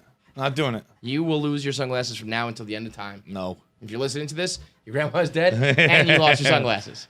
We have some doozies for Am I the Asshole? We're gonna rattle through them because we got a bunch, and I don't want to miss any of them. But we could be here all day going through some of these situations. We'll start with this is one that I found a little while ago. I recently discovered, 35 female, recently discovered that my husband, 25 male, so you got a 10-year age difference with the girl being older. So you already know red flags. Has been photoshopping my face onto porn. He thinks I should be flattered, but I can't help but feel like I'm violated. I've been married 2 years. Recently found out that my husband has been making images where he photoshops my face onto porn scenes. He also has made some where he photoshops semen onto my face. This made me feel really violated and used. He thinks I'm being silly, and it's a compliment. He says he thought I'd like it, and he's upset that I'm angry about it. Maybe I'm the asshole here. I don't know. Too long didn't read my... Yeah. Also, as like a little follow-up, I saw one not too long ago that was like a wife put together that the husband has been reenacting porn scenes with her. That it would always be like, hey, why don't we do it in the kitchen? And why don't you do it like this? And why don't you do it like that? And then she went to his computer and found like a folder of porn, which is always like psycho stuff. Yeah, if you have downloaded porn, you're either Pirate Simon or you're like Jared from Subway, you know? But she opened it up and was like, wait a minute, that's like in the kitchen. She was wearing black lingerie. They did it like this, and like he was recreating it. This is literally deep fake photoshopping. I love this guy. I was about to say it's tough to side with him on this one, but here comes John. No, I love this guy. No, it is. Photoshopping cum onto your girlfriend's face is a tough one, John. Well, I'm picturing like Perez Hilton used to do it. Yeah, just drawing like it's it. just a white fucking line. I'm picturing it for real. I'm picturing it like he's like zooming in and like just gently putting strokes on her face. I'm picturing Perez Hilton just like, draw. oh look, it's Bradley Cooper on the red carpet. He's got cum on his face. And he used to Fuck just- Bradley. Wait, you used to just draw the dick like pointing Yeah, at his he's lip. got like cocks in your mouth and stuff. It was Unbelievable. It was wild. But I mean, I'm not siding with this guy for all the reasons. Obviously, this guy's the asshole. Yeah. But I want to know: is this motherfucker jerking off to still images? Well, that's or what's- is he like a fucking CGI Zack Snyder fucking dude? Who's So as I was reading this, I thought it was going to be the one I saw where they were reenacting the scenes, because that's at least, I don't know. I think the scene thing is a little more like reasonable than I agree. pictures. I agree. Because pictures, what? Yeah, if you're, I haven't come to a picture. I don't know if he's jerking. Probably pretty recently. Yeah. I like that you caught yourself. Yeah, probably pretty recently. I think we used to talk about it all the time. You'd stop off at the gas station and buy a magazine. Yeah. Oh, Kevin, that was in college. Fucking jerked off to a picture probably yesterday. But the You haven't bought a magazine since college? Oh, you're saying let's Yeah. stop it off at gas station. Yeah, Oh, I yeah. was thinking about bodega. Bro, you've been in my apartment like plenty of times, right? Yeah. You know that wicker like dining room table or kitchen coffee table I have? Yeah. Filled up before? Pop the top off that thing and fill the point. You're a poor girlfriend. I know what you're talking Yeah, about. of course. You all know what I'm talking about. You've all been in my apartment. Mm-hmm. It's my coffee table. If you lift the top of it, it's filled with porn. I need you to send me a photo of that for the That is YouTube. absurd. That you just have porn in your living room, John? Like it's Bro, the fucking every time- like you're a swinger in the 70s? Every time someone comes over, they leave. We look at her like, well, we look at each other Dodged like, another bullet. we're like, they didn't open it. Because it's hard. Because we got laptops on it and coffee table books. So you got to take a bunch of things off the top. When but if was you do the that. last time you tuck off the top to get the material out to like... Oh, I've never used it Yeah, to that's jerk what off. I mean. I just buy 'cause it's funny. You know, if, if it's I've all, never jerked off to one of those magazines. if it's all ever. for fun, you should just put sex toys in there too. You should load that chest up like you should put fucking dog collars and dog leashes. You put everything in there so that if somebody ever finds it, they're like, whoa. When I say full of porn, by the way, You mean it's like- it's not to the brim. Oh no, there's probably many? I'd guess 20 to 30. Oh my god! Maybe 10 to 25. Maybe I'll change That's it a to radical difference. 20 to 30 to 10 to 25. Not 10 really. to 25. You're All right, I'll talking go two and a half times. I'll go 15 to 25. That's a lot of porn. It's a lot of porno magazines. I've like flipped through them all once. Maybe I've never jerked off to them. Are they Playboys?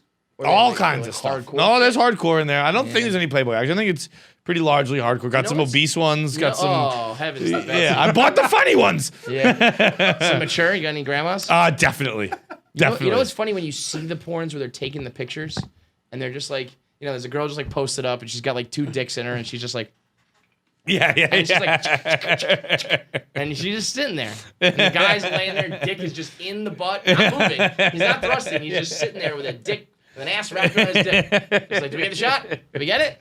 It's crazy. Getting a fucking Indian sunburn. So, what are we saying about this guy though? Like, I think asshole and probably needs to be like reported to the police. Yeah. If you're, is she? Oh wait, no, he showed photoshopping her face on. Yeah. It's just. What do you think that? about- People who go to those kind of lengths to come blow my mind. Just fucking Yeah, come, man. Just go fucking. in come. the words of Final Break, come! Just go fucking come. Don't like. Does that really get you off that much harder? Are Well- you fucking hitting the ceiling because it's your girlfriend's face? Yeah. It's just fucking. You're a psycho. Oh, you're a psychopath. What do you- Like I don't think it's weird. I remember in fucking Best Man. What's the one with Jason Segel and Paul Rudd? I love you, man. No, is it?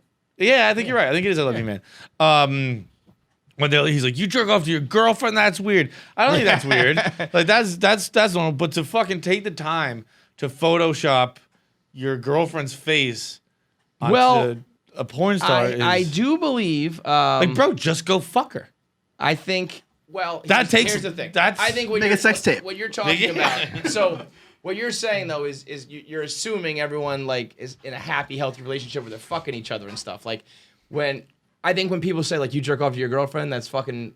Are you crazy? It's because there's a lot of people who like hate their girlfriend or their boyfriend and they're not like attracted to them anymore. So it's like a foreign idea.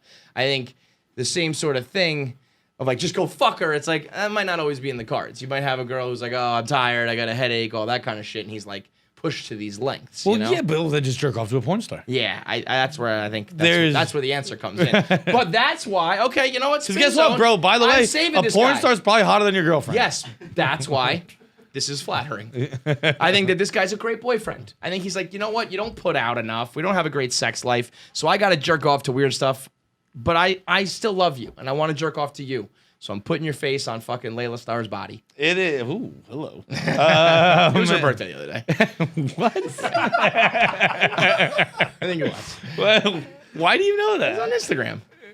You follow her on Instagram? I think so. I don't think I do. Or it was maybe on Pornhub? I might have to chalk her up on Pornhub. But you go to her Pornhub page, a bunch of fucking balloons come out. Bro. Pornhub, I gotta like mute Pornhub. I gotta area just it's too distracting of an account to follow. I open up Instagram, I'm like, oh, I gotta like post something on oh, there's fucking Pornhub. You know? Yeah, I gotta go jerk off then. Yeah, I gotta take a break now. So I think this guy's actually romantic. I mean, I think he's a creep, but he's romantic, and he's trying to be like faithful to the max. It's like I don't even want to jerk off to other girls. What do you think about the guy recreating the scenes? recreating the scenes. I don't think that's. I think that's fine. I think that's Bro, I used to recreate scenes all the time when I was a kid. Yeah, go that's in what the I mean. backyard, fucking play some football. Like, oh, it's the last fourth quarter. You started fucking your Make friends a then? touchdown. I fucking used to jump off my roof and fucking recreate action movie scenes. You recreating scenes. That's part of the lifeblood of life. I agree. I Yeah, agree. like that was a cool thing. I want to do that cool thing. I think that it's a little bit weird when you like start doing stage blocking. Yeah. Like I think if it's like, yo, I watched this scene the other day where like, you know, I was the pizza delivery man or whatever. Mm-hmm. You want to do some shit like that, fine. When it's like, okay, you have to be wearing red. Yeah, and you matching come up the over to outfits is a couch little and weird. You like do, you know, then it's a little bit much. Should I, 22-year-old female, tell my best friend, 23-year-old male, I've been catfishing him? Technically, it's not a catfish in the traditional sense. Let me start from the beginning. So when I was a kid in grade school, I remember all the adults would tell us that when using the internet, you should never give out your personal info. It was hammered into us as a kid. I internalized it and using the internet. When I would go on online forums, I would always lie about my age, my face, my name, my race, all that shit. Yeah, you're a person. We get it. Yeah. I never used my own picture. I never used someone's picture as mine. Anytime someone asked for my photo, I would just say, oh, I really don't take pictures or my camera is bad. Basically, when I was 10, I joined an online forum and did the same thing. Made friends, always lied about my age, said I was older, same name, race, everything. Eventually, in this forum, I ended up making a pretty regular group of friends. They would consistently be, I would talk to them, play games with them. We got really close. Over the course of years, we drifted apart. But me and this guy were one of the few who consistently stayed logged on for years. We grew really close. He'd tell me about his personal problems. I'd tell him about mine. We never talked on the phone, just consistently on the site.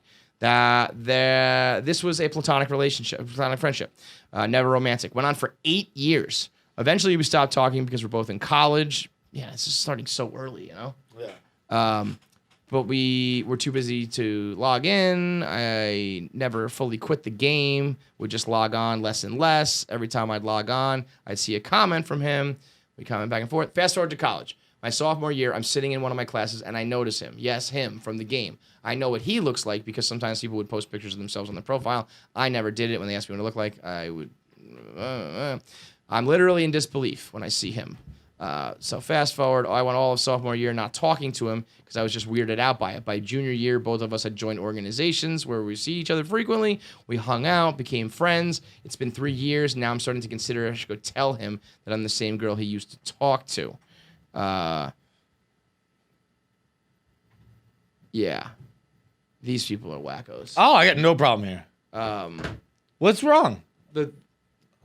I guess it's I guess not. I guess Right? just having like internet friends is just a thing now. Yeah, like You know? I got no problem with this. I think this is almost like a fucking modern version of the Pina Colada song. Now, what? Like it's just like two people who didn't know that they were together. They were into each other.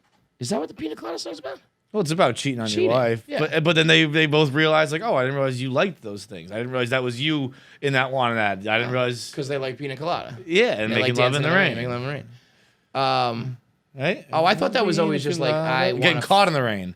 I thought that was always just like, I want to fuck someone else who's not my wife who's like into all these things that I'm into. And then it turns out it was his wife who wasn't all those things. Oh, so it's not a song about cheating. In No, the end- they're in the both end, trying to cheat on each On other, each other. And then they meet up, and it's like, oh my god, I didn't know it was you. And then it's like, Wow. Really? yeah. So they like the whole thing is about like I'm about to go meet up with this girl to fuck her, And the she's like, I'm girl's about to like, go I'm meet up with this guy to fuck her, him, and then they it's and they meet up, and what it's I did not know this. What happens when that happens? And you show up and you're like, you bitch. And he's like, you asshole. I think But we're that in love. in the song it was. Do they fuck each other? Yeah, I didn't know it was you. And it was it? But I never knew that you like pina coladas. It was like talking about just like they're kind of like passionately talking about like I didn't realize that like you like the things I like.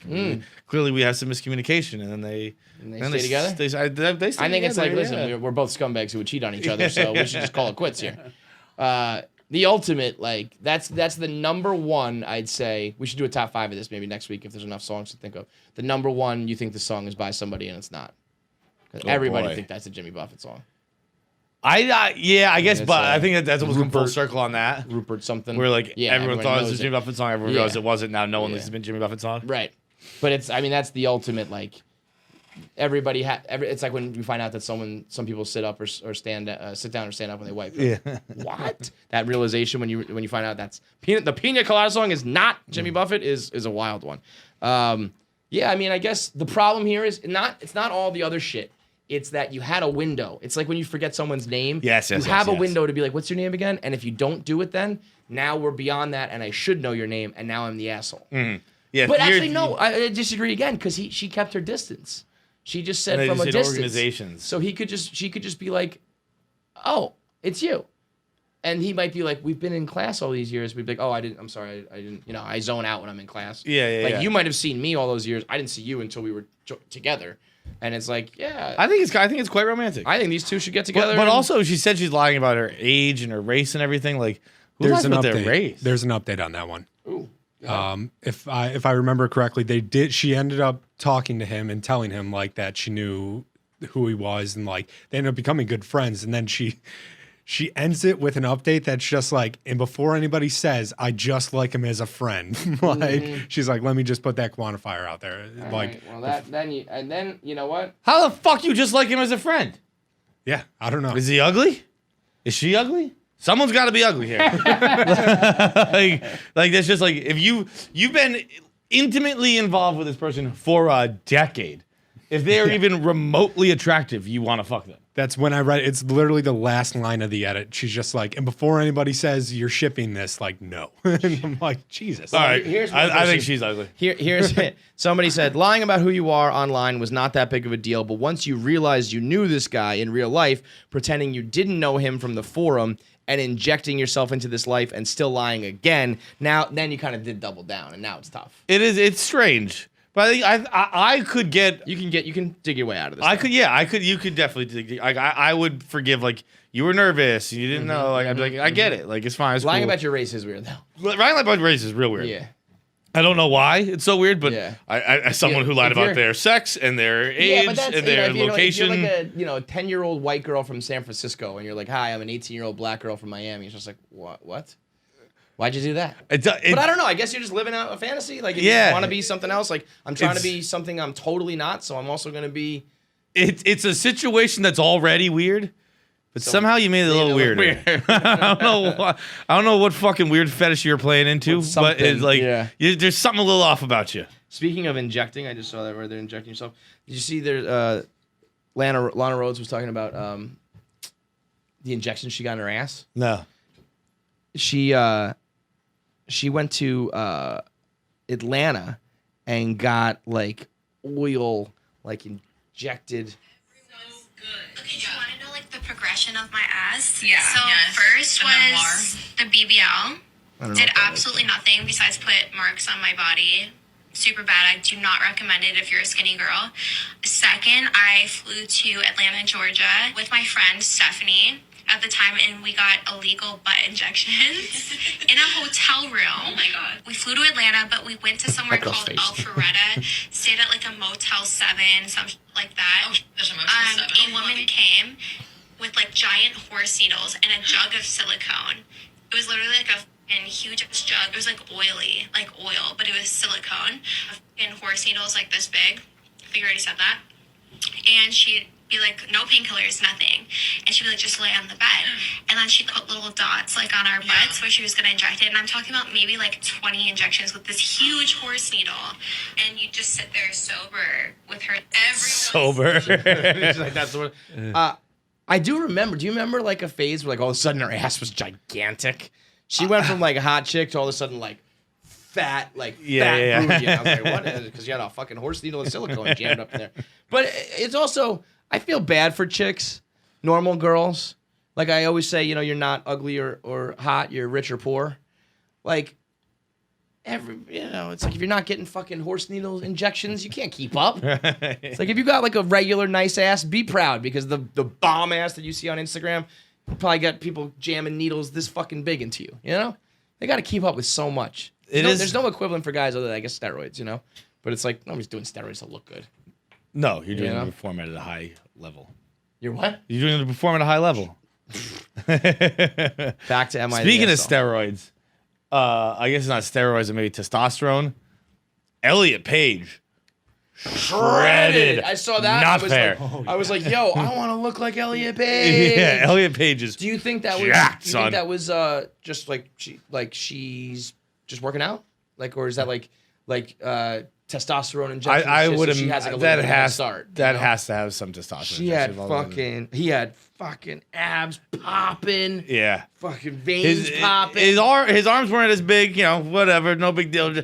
Elliot might want to mix in a curl or two, but the abs were fucking on point. I would trade bodies with Elliot Page right now. I am not even remotely joking. No, Not at all. Nor should If I were you, I would not trade. You wouldn't trade bodies with Elliot? Like, I would.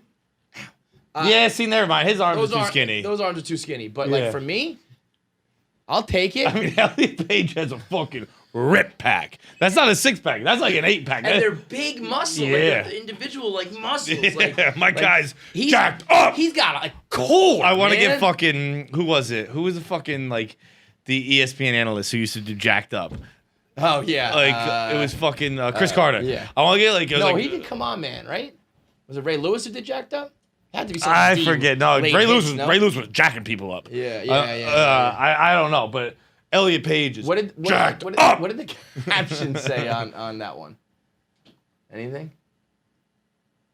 Trans babies for a swimsuit Oh yeah, trunks. that's what was funny. Like the headline was like, Elliot Page wears swim trunks for the first time. It was like, Elliot Page is shredded. Yeah. like newsflash, women wear shorts too. They're just shorts.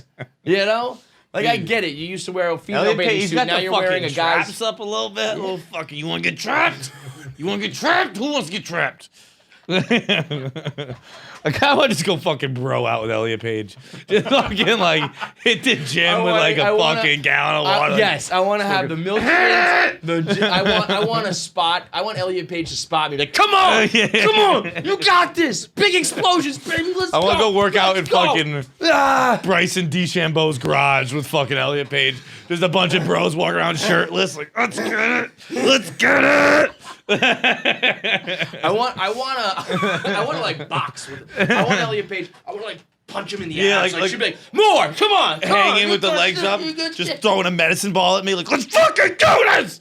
Let's do it, Elliot. I want to do those old Babe Ruth exercises with Elliot Page, where I'm bringing her legs back and forth, throwing the ball at her, pushing each other around. Him, I keep saying her. I want Elliot to be like my motivation. I'm gonna put the Elliot Page picture up on the wall and be like, that's the after. This is that's the ideal That's gonna male be my body. after picture too. Okay. Fucking inspirational out here. Good. All right, one more. Am I the asshole before our voicemails? Johnny, let it rip. All right. Am I the asshole for making my wife choose between me and her best friend? I, male 36, am preparing for my upcoming surgery. Wait, I'm sorry, real quick. Do you think that the audience can hear these fucking I was chairs? wondering that myself. When we pop the cans on. I mean, they're just the creakiest chairs. Yeah, they could hear that. I hate So, that chair. I so much. apologize, people. We're Fucking gonna. chairs. We're probably not gonna get. I was gonna say we're not gonna do anything about it, but I will apologize. I'll look for like some WD-40 or some shit. That's supposed to fix it, I think. Yeah, I can't wait to see Nick in here like the fucking Tin Man on Wizard of Oz. Yeah, They're right. gonna fix it or break it more. So Okay, go ahead. All right. I, male 36, am preparing for my upcoming surgery at the end of May. I have a respiratory condition that I've been suffering from, and my wife has been very supportive and accommodating of all my needs. She has endured so much by shouldering this burden with me, and I can never describe how supportive she's been with everything that's going on with me. The problem is that her best friend's wedding is at the end of May, specifically on the 27th, and my surgery takes place on the exact same date. Now, the 27th was not the original date of her friend's wedding. It was supposed to be on May 18th, but got changed. Her friend informed us about it, but on short notice. And my wife wanted to go, but it's an 8-hour trip since the wedding will be held in the groom's hometown. My wife and I discussed this, and I bluntly told her that I needed her there for my surgery. She told me that that's her best friend, and this will hopefully be her only wedding, and she wanted to attend. She asked if I could get a friend as my support, but I just didn't think that was right. I didn't think this was right. I was even puzzled that she asked me to get a substitute while she goes to her friend's wedding. I asked if her friend's wedding was more important than my health. She argued that there was nothing wrong with it, and I wouldn't need her since the medical team will take care of me. Then she said that by refusing, I was making her choose between me and her best friend. We went back and forth on this argument, and she insisted she wanted to attend her friend's wedding. I told her she was being unreasonable, and I never expected her to prioritize a wedding over my health. She loudly yelled, "What do you want me to do? I might lose my friend over this," and then stopped talking to me. I think I handled this badly and acted in an ungrateful manner, but I think she's the one who doesn't understand the difference. It's my surgery is an emergency, and if her best friend is a good friend, then she'd understand, right? I'm gonna let you go first. I think you can't change the date of the wedding on like short notice like that. That is rather bizarre. I will admit that. Who can? We So have- I'll say this: if you are having a wedding that is so change the dateable, it's got to be kind of like a small affair. You know what I mean? You can't just like. You don't have some grand wedding hall, wedding venue, and like the church that you. This love sounds and all like a that Nate shit. Bargatze family wedding. Yeah, it's like Where it's you like come over to people the are- backyard, like, yeah. oh, you know what? Instead of doing it next week, we're gonna do it this week because it's gonna rain. Right. And then in that case, it's like I scheduled my fucking surgery, to this weekend because nothing was going on. And she's the maid of honor. Did I read that? I think I said that before, but I don't. I think that makes a big difference too, though. I think if she is like in the wedding, and not even just in the wedding, if she's the maid of honor, and they pull the rug out, and they're like, actually, surprise, we're gonna do it this weekend as a maid of honor. I think you still have to try to make it, we have to know what kind of surgery. Like respiratory surgery does not sound like anything that could be pretty cosmetic, like pretty not cosmetic, but minor. I think What's if a minor surgery in your lungs? I don't think there is any. I think you're probably just just getting something some like polyps fucking scraped yeah, off or like something. fucking just kind of So it go. depends on if it's like it a- doesn't sound like he's not getting fucking his chest Opened ripped up, open. yeah. So he's actually really going to like the dentist almost. to yeah, get, like, some yeah. scraped. It's a fucking outpatient surgery. And you know what? I will say, because I've had a bunch of surgeries, and I remember on the last one, the last couple, being like, you guys don't have to come. You know, like my parents want to be there. I think like my brother and sister would come at one point. And I was like, there's nothing you guys can do. My last two surgeries, both times I was like, no one comes. I'm good. Well, I Yeah. had one. I might like if I need to get home and I'm on anesthesia or Yeah, you something. gotta pick me up. And then when I'm But- at home, if I need like some help in bed or whatever. But like when I'm at the hospital and there's nurses and doctors and shit who are like there to do that, you can come hang out, but don't feel like you have to. Yeah, You know? So I changed my mind. that's my point here. I hate when people are like, "Are you gonna go visit in the hospital?" Like, there's nothing I can fucking do. Right. Like, if there was something like yeah, I'll go visit you. If you're on an extended stay, yes, I'll go fucking hang out with you. But if you were like, if you were having like cancer and you were getting like a dangerous surgery and you were like nervous and God forbid you could die on the table or right out of surgery you needed like support, that's also kind of different too. The idea that you're there for like, I tore my ACL, I'm getting knee surgery. yeah. It's like, what the fuck are you doing here? Dude, when I was in college, I had a shoulder surgery, and I was in Florida. I was like a sophomore in Like, college. fly down here? My mom was like, "I'm coming down." I was like, "You're not coming down. There's no fucking Yeah. need for you to come down." Like, I was Right. fucking. I had my roommate drop me off. My roommate picked me up. I'm fucking Right. easy peasy. Right. The same thing with like I had a surgery. My dad's like, "I'm gonna come in with you." I was like, "No, I'm good. I'll fucking. It's an outpatient. I'll see you later. Yeah. Come get me in Right. 4 hours or whatever." Although it is." I think the post-op, you being down in Tallahassee at Florida State post-op after surgery, maybe not the best idea. Why? Without mom. It's fucking awesome. Yeah, well, yeah, that's what I mean. For you, it was awesome. Your mom be like, what could go wrong? My son, fresh off surgery, bunch of drugs, in a frat house, whatever. Who cares? I had that surgery on like a Saturday. I woke up on Wednesday. Just kept rolling off the couch, taking a pill. All right, back home, baby. I think, so final answer, she goes to the wedding. Go to the wedding. I would explicitly tell you go to the wedding. wedding. I'd be like, I'll have my brother come get me. But that's go to the wedding. fair. If you are in a relationship and someone says, like, if you're gonna be a little bitch about it, and you say, "I want to go to the wedding. I want you to be there at the surgery." Sorry, sometimes it's like I will say this. I would think hope I there's- would intentionally get a cosmetic surgery. If I was in a fucking relationship like this, I'd get a cosmetic Spike them. surgery to tell you go do something Not else. come, Don't yeah. come to this. This won't be fun for you. Go do whatever you want. Just in case at some point down the line It happens, they and have a you need- surgery. yeah, I'd be you can play that "Whoa." card, yeah. Like, come on, we've already been down I this got my road. teeth cleaned that one Precedent time. has Remember? been set on this. I think what sucks, and this is ultimately why relationships suck and why they can be a problem. There's what's right and what's logical, and there's what you should do in a relationship. And a lot of times those two things do not match up. Yeah. Like what's logical? Like, yeah, there's nothing you can do, so go or don't come, whatever. What you do in a relationship, like you got to go and just sit there with your girlfriend. You got to do all the time with the kid. I remember this. Like, what's logical? When I'm up with the baby, you sleep. When you're up with the baby, I sleep. So one of us is getting sleep, right? When your wife's up with the baby, you're up with the baby too. There's no like you just. That's insane. You just That's insane. let me just say this. Like that was my situation. So I don't know. Yeah, it's insane. It's like both of us have to suffer now. Yes, because that's what you do. So Misery loves company. voicemails today are brought to you by Kraft Mayo. We've been watching some of the videos that people are submitting to become the face of Kraft Mayo. Right now, they're running a $10,000 challenge for the Kraft Mayo endorsement, where you become the new Mayo man.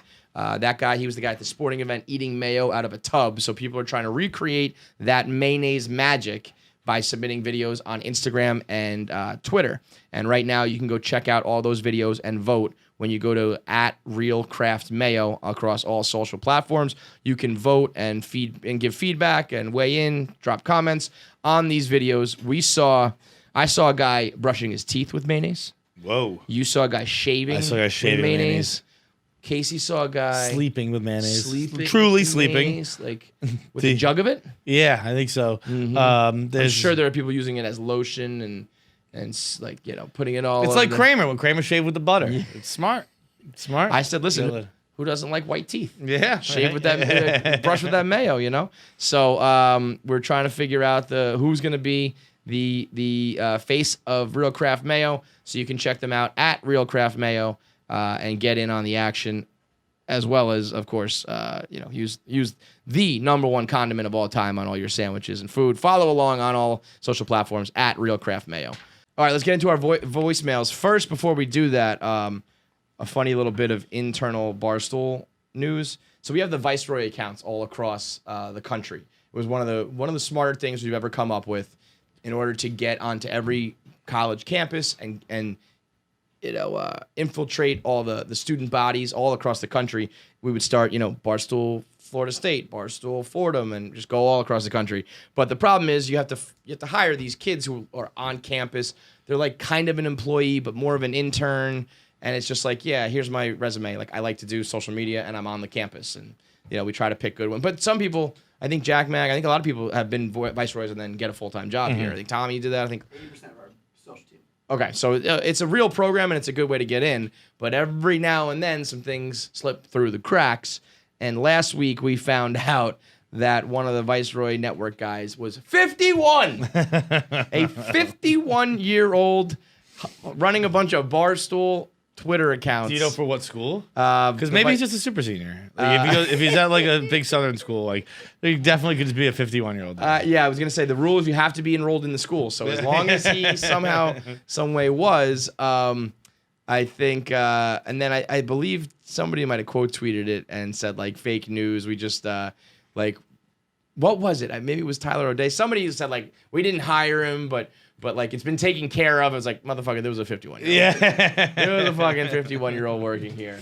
So a little That's a tough one. Let's look through the cracks. You gotta have. Yeah. You gotta have we to gotta tighten make that up. sure that no one's getting AARP magazines. Who's also running our college accounts? Like, if I you believe ever wanna- 50 is when you start getting the AARP. Maybe it's 55, but 50. It's 50. Yeah. you can check in one of Motherfucker those- was getting AARP magazines mailed to his house. And he's tweeting while like- tweeting about fucking smoke shows and fucking college parties or whatever. Come on. He's trying to keep up with the latest like Twitter memes. You know what I mean? Unbelievable. Oh, also a little behind Barstool. Dave said the nicest thing he's ever said about me. I saw on the that. Bustin' with the Boys podcast, which was but in perfect fashion, because when it comes to Dave, like he'll even when he's trying to be nice, he'll just fucking he's a pain in my ass. So he went on Bustin' with the Boys. They asked him if he would start Barstool from scratch. Who were the first 5 draft picks? And he goes, Dan, Kevin, Alex Cooper, Biz, and Witt. And that's awesome. It's very flattering. I was actually like, Josh actually sent it to me. And I kind of read through it quickly and thought I wasn't on there. And I thought he was just sending it to me to be like, how about this? Hey, you see Ain't this? some shit. Because like sometimes he'll send me something when Troops was calling me Bargain Bucket. He'd send it to me, be like, if you want to chirp back. So I thought he was just being like, look, like Dave fucking left you off this list. Like go get him or whatever. And I was like, and then I read it and realized what it was. And I told him, I was like, I'm happy I realized what that was, because like A, I would have been devastated, and B, I would have been fucking furious with you if you just sent that to me for no reason. So, like, super nice, probably the nicest thing Dave's ever said about me. All it has led to is an entire day of people tweeting me how I shouldn't be on the list. Just a ton of my haters being like, fuck KFC, what does he even do here? Why should he be on that list? So the nicest thing Dave's ever done has brought me hours and hours and hours of misery. So thanks, Dave. Thanks a lot. Voicemails. Let's go. Listen, I live in a small apartment complex, and across the hall from me is about a 56-year-old ex-military. One day he comes out and he asks me, he says, hey, do you want to play catch with me? You know, throw the ball around. So as a goodness in my heart, I say yes. So I go out. This fucking guy has me going into full catcher squats and is throwing stingers off my hand. And now it's to the point where every time this guy comes out and it's a day that it's 65 or nicer, he's always asking me to play catch. But it's gotten too far, and right now he asked me at 7 in the morning during a work week if I wanted to go out and play catch with him, so I had to say no. And today I'm hungover as shit. It's 7:30 in the morning, and he's pounding on my door wanting to play catch. So I have two questions. Am I in too deep? And what's something that you did out of the goodness of your heart that you ended up regretting later? It's a great question. Thank you. A great scenario. You're definitely not. I mean, that is. Call the police.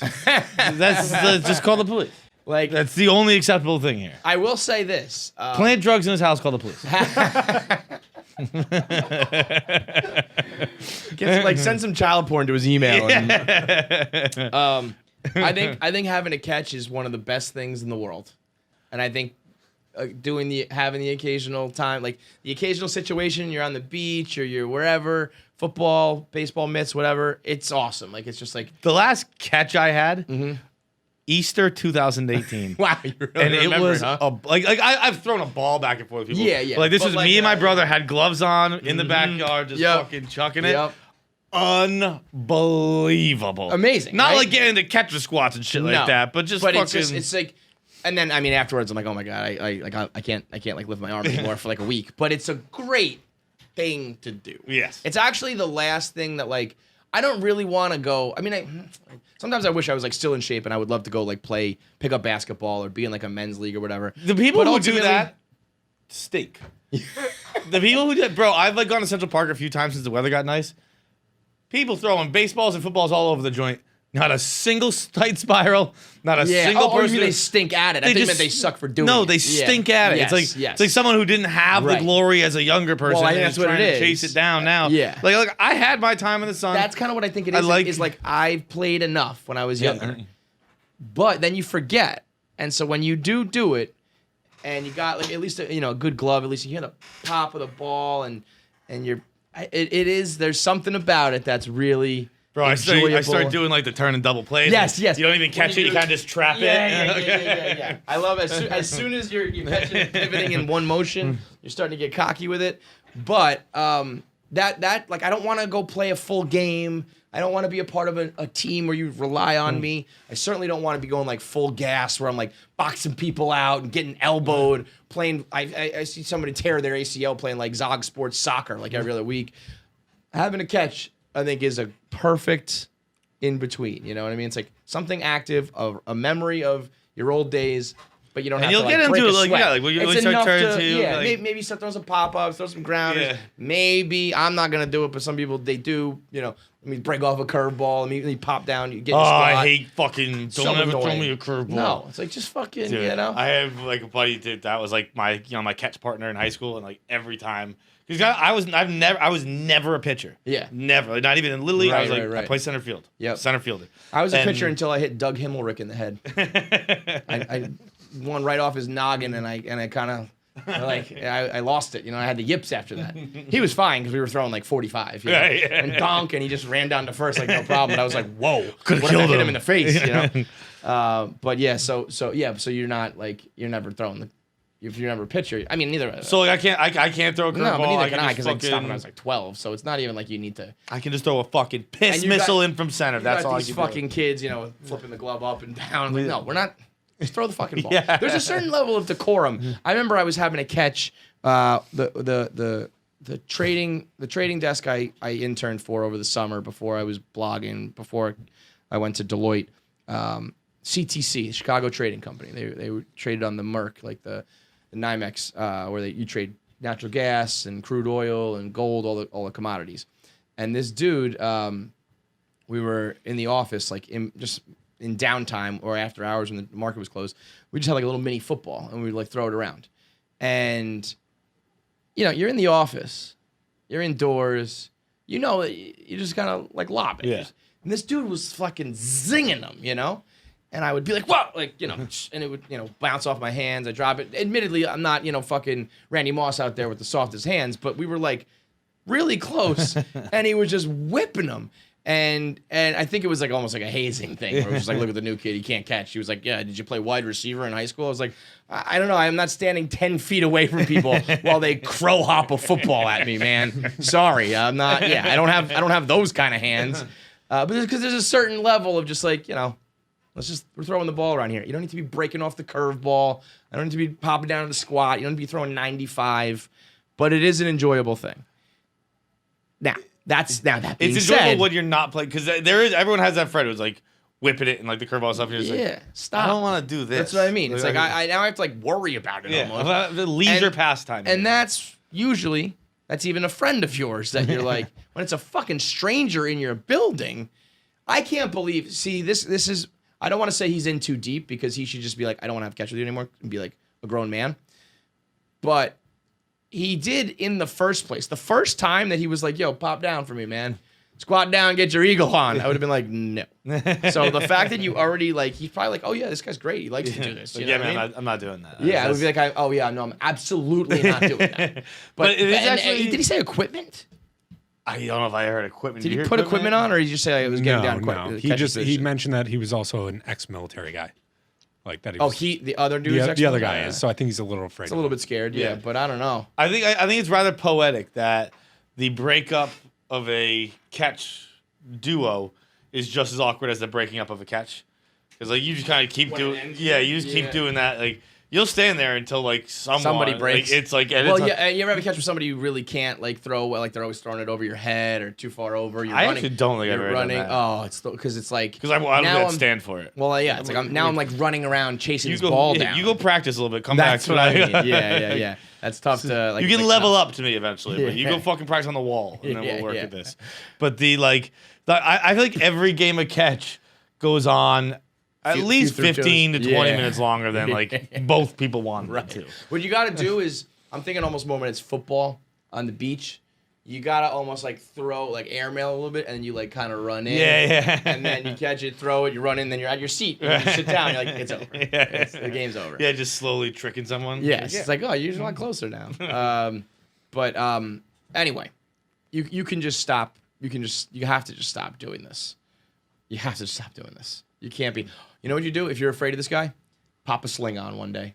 Knock on your door, open it up, and be like, you know what? I actually That's just got pretty surgery. smart. I just got surgery, and also they told me no throwing for the next 10 to 12 months. Ever again. Yeah, and then in a year from now, when he knocks on your door, because he will, you're gonna be like, didn't rehab right. Yeah. Like, the doctor told me I'm never gonna throw again. Can you believe it? That's pretty smart. Yeah, That's pretty smart There you thinking go. right there. If you don't want to, if you're a coward and a social misfit, and you don't want to just say, hey man, I'm not interested in having a catch with you, stranger, you pop on a sling, pretend you've been injured. As far as what's something you started doing out of the goodness of your heart, I mean that's gonna be a tough that's a tough question at all, let alone to relate it to this voicemail here. I don't think I have anything. I could see a scenario where like I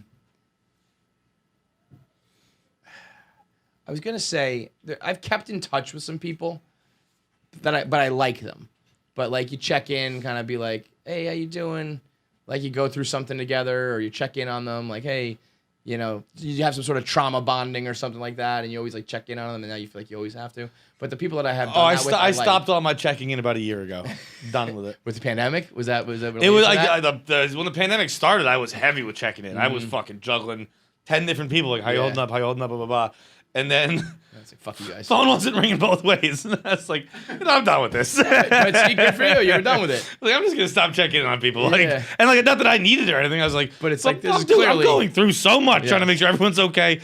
and I don't really care. So I'm just gonna fucking stop. That's the saddest story I've ever heard. That's a great question though. If anybody who has, I could see, if you're like, I went to lunch with like my grandma every week to like, and now I don't want to fucking do it anymore. Something like that, where you're out of the, you once you get your fill of I'm a good person, like I'm doing something good, I'm superior.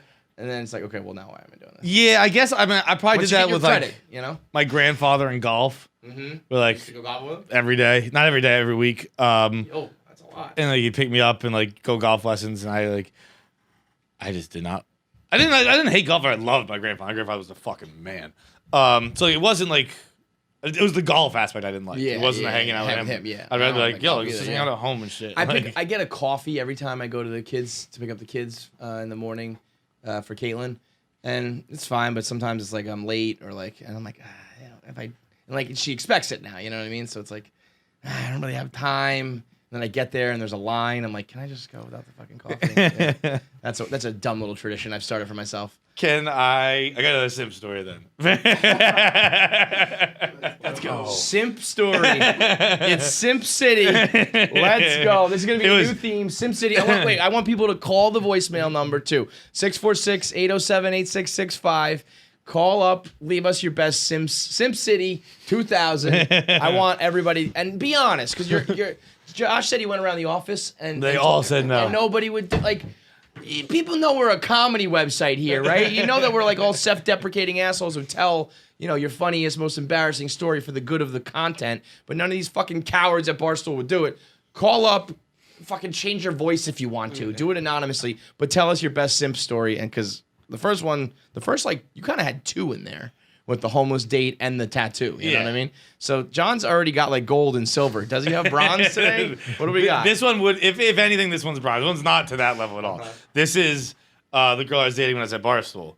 And basically, like every day, we would order lunch together and we'd eat lunch. And, that's just how it went. Yeah. We were like dating. And we were doing that before we were dating. And then we dated and we continued that tradition. And then you break up and you're like. And then we broke up. And like, this wasn't really simping because like the goal of it was for me to be like, I'm good. Like, don't worry about it. Yeah, right. But I remember I ordered lunch and I got her like what she always gets because it was just on my seamless. It's like we got the same thing every fucking day. So I just put same order. And then I walked downstairs because she was on the second floor. I walked downstairs with her lunch. And if I had walked down there stark naked with a chicken mask, she'd have been less surprised. She was like, and I walked over with her lunch and kind of put it down next to her. And she's like, you don't have to do this. Oh. and I did it. I did it for at least the rest of the week, maybe 2 more weeks. Always paying? Always paying. 100% of the time, yeah. bro, And you would hand deliver. Bro, there was one time I fucking I wasn't even snooping. I was just I went up and put it down. Oh no! And I just saw her G-chat up with her new boyfriend. John's dropping off a fucking chicken Caesar salad. She's like, I can't wait to fuck you tonight. It was basically here's your soup and salad. Tell your boyfriend I said hi. Oh man, John. It all as I said many times, it all makes sense. Boy. Yeah. That's all right. That's it. We buy foodstuffs for girls that we shouldn't. Yeah. There we go. Next voicemail.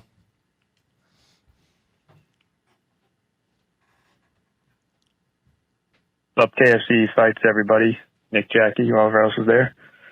So I get a question. If you had the opportunity to name your kid after a famous person, whether it's real or fictional, say your last name is Bond, would you want to name your kid James? Just name your kid James Bond. Or Michael Jordan, like it was already Michael B. Jordan. So would you do that if you had the chance? Second part is, would you yourself want to be named after someone famous? And part 3 is, who would the best person to be named after that was famous, and who would be the worst person? Curious DOG, Part 3. We had this discussion the other night during the Knicks stream. Who were we talking about? Maybe Trae Young, because he's got a pretty cool name. But we were talking about kind of the Malcolm Gladwell thing, like you name your kid something and you kind of set him up for success. Yeah. But you also set him up for some pressure, And I thought about that with Keegan. I was like, should I Should I come up with like a name for him that's like, fucking dope? Keegan's a pretty dope one. Yeah, but it's it's just a name. It's like I like it. It's like a nice Irish name, I think. But like Elon Musk or something that's like unforgettable, where it's like people will nobody will ever go like, oh, what's your name? Was that is that Jim or John? Like it's fucking unforgettable. But then if that kid like sucks and he's got a cool name, it's like, you know what I mean? Like there's a waste. Yeah. So are you giving your kid an opportunity, or are you giving your kid pressure? I think you're getting pressure. Is it chicken and egg sort of thing? I would definitively not do a kid. Like, I would not give a kid Mike. If I was Jordan, I would not do a kid. I don't do kids. If my last name was Jordan, I would not name Michael Jordan. That's just because like what if they get famous on their own and they have to go by Michael B. Jordan? B. Jordan is brutal. It's a pain in the ass. Michael B. Jordan has made that cool. Michael but, like, B. Jordan is so fucking good and so cool and good looking and all that shit that he like broke that. Right. Like, I would ordinarily say like, you're done, dude. Like you have to go by Mike Jordan, or you have to just go by your middle name. He should just be whatever the B is, Bradley Jordan, whatever. But he's done it. So hats off to him. But almost everybody else, you're fucked. I would Could do you it imagine what if your with a last murderer. name was Woods? Oh boy, never mind. Forget about my hypothetical. What about yours? I would do it with a murderer. Yeah, like I would like. You would name your kid Ted Bundy? If it was if I like the third one was like, what one would you want? I think it would be funny if I was like a professional, funny-ish person, and my name was like, Ted Kaczynski. That's funny, man. That's good stuff. What's the clown ones? Gacy. Yeah, John. You're gonna go by John Gacy. I'm John Wayne Gacy. John Henry Gacy. What or like who's the guy? Edmund Kemper. I'm Ed Kemper. I'm Ed Kemper. Nice to meet you. I don't even know. I have a podcast. I don't think Ed Kemper goes. Like, it's got to be the heavy hitters for everyone to really know. I feel like it's got to be Charles Manson, Ted Bundy, John Wayne Gacy. You know what would be crazy, and I don't know why, but I think it's way worse. Like if you're a girl named Casey Anthony right now, I would rather be named Ted Bundy as a guy than be a girl named Casey Anthony. Yeah, because Casey Anthony, you meet a Casey Anthony right now, which is entirely possible. I'm like, was it you? Yeah. Like you die here? Are you? Because I remember what she looked like, but not really. Where I could make my memory could make anyone look like her, but she just dyed her hair. Right. Like I could make some alterations. Oh, she lost a little weight. I She love brought a couple that pounds. every couple months, Casey Anthony's OnlyFans goes viral. Oh, I don't think I've ever seen No, this. that's what I mean. It doesn't exist. Oh. It just goes viral. Casey Anthony's on OnlyFans. And every month, people expose themselves as being sick motherfuckers. And every few months, I quietly expose myself as being a sick motherfucker because I would sign up real fast. I would not tell anybody. I'd probably tell people. If I was a regular person, I wouldn't tell anybody, and I would for sure jerk off to Casey Anthony. That one just slipped out. Don't worry, I'm with you. Yeah, okay, good. I was. Thank Don't you. worry about it. Yeah, you always got my back. Yeah. That's a real friend. That one, that was the first time in many years that I was like, ooh, I don't think I should have done that. Nah, I'd fucking. And if you said you wouldn't, you're a fucking liar. Kevin, I'd fucking sexed with her. Would you fuck Casey Anthony? But fuck Casey Anthony? Yeah, sure, why not? Well, I'll tell you why not. She murders babies. Boy, she's still got needs. You would fuck Casey Anthony for her needs? For her wants? It's always about you with me, Kevin. I'm a simp. Motherfucking SIMP. He's such a giver. You would go down on Casey Anthony and nothing else. Oh, I'd fucking munch that pussy so hard, dude. Yeah. I'd fucking eat Casey Anthony's pussy with a finger right in her butt. All right, okay, fine, Mr. Tough Guy. Go ahead, keep making it worse. I'll do it. I got a question for you. And it would probably have to be money, incentivized. We'll see about that. Would you have a baby with Casey Oh, Anthony? Jesus Christ. No. No. And that's not Casey's fault. Because I give everyone room to grow. That's my decision. It's like, the only reason is because I don't think I'm ready to be a father. Yeah. It's not that the mother is a baby murderer. Look, Kevin, people make mistakes, and we have to allow them room to grow from them. If you met Casey Anthony and she was like How about this? What if you had definitive, irrefutable proof that Casey Anthony didn't do it? Okay. And let's say somehow, for some reason, it's not, the public can never know that. Let's say Casey Anthony has proof that it was like her mother that did it. And she's like, I can't do that to my mom. Okay. So you and her know that Casey is innocent and that she truly was like she's a good person otherwise. And she's a fox. And you get to knowing her and you're going to be with her. And she's like, let's have a kid together. Would you A, do that, and B, if you wouldn't do that, how much money would it take for you to do that? Because you might do it for free.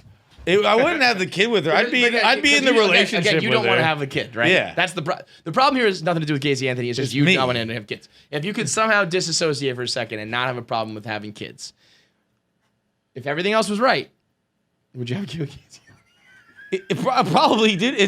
The whole thing is that Casey Anthony would be the second most difficult you don't know her like I do relationship I had to sell.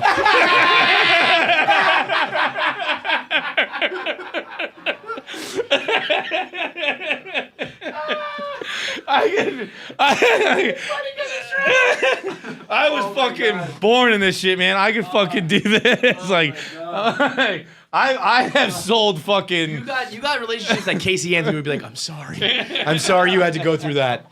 Wow, she's really crazy.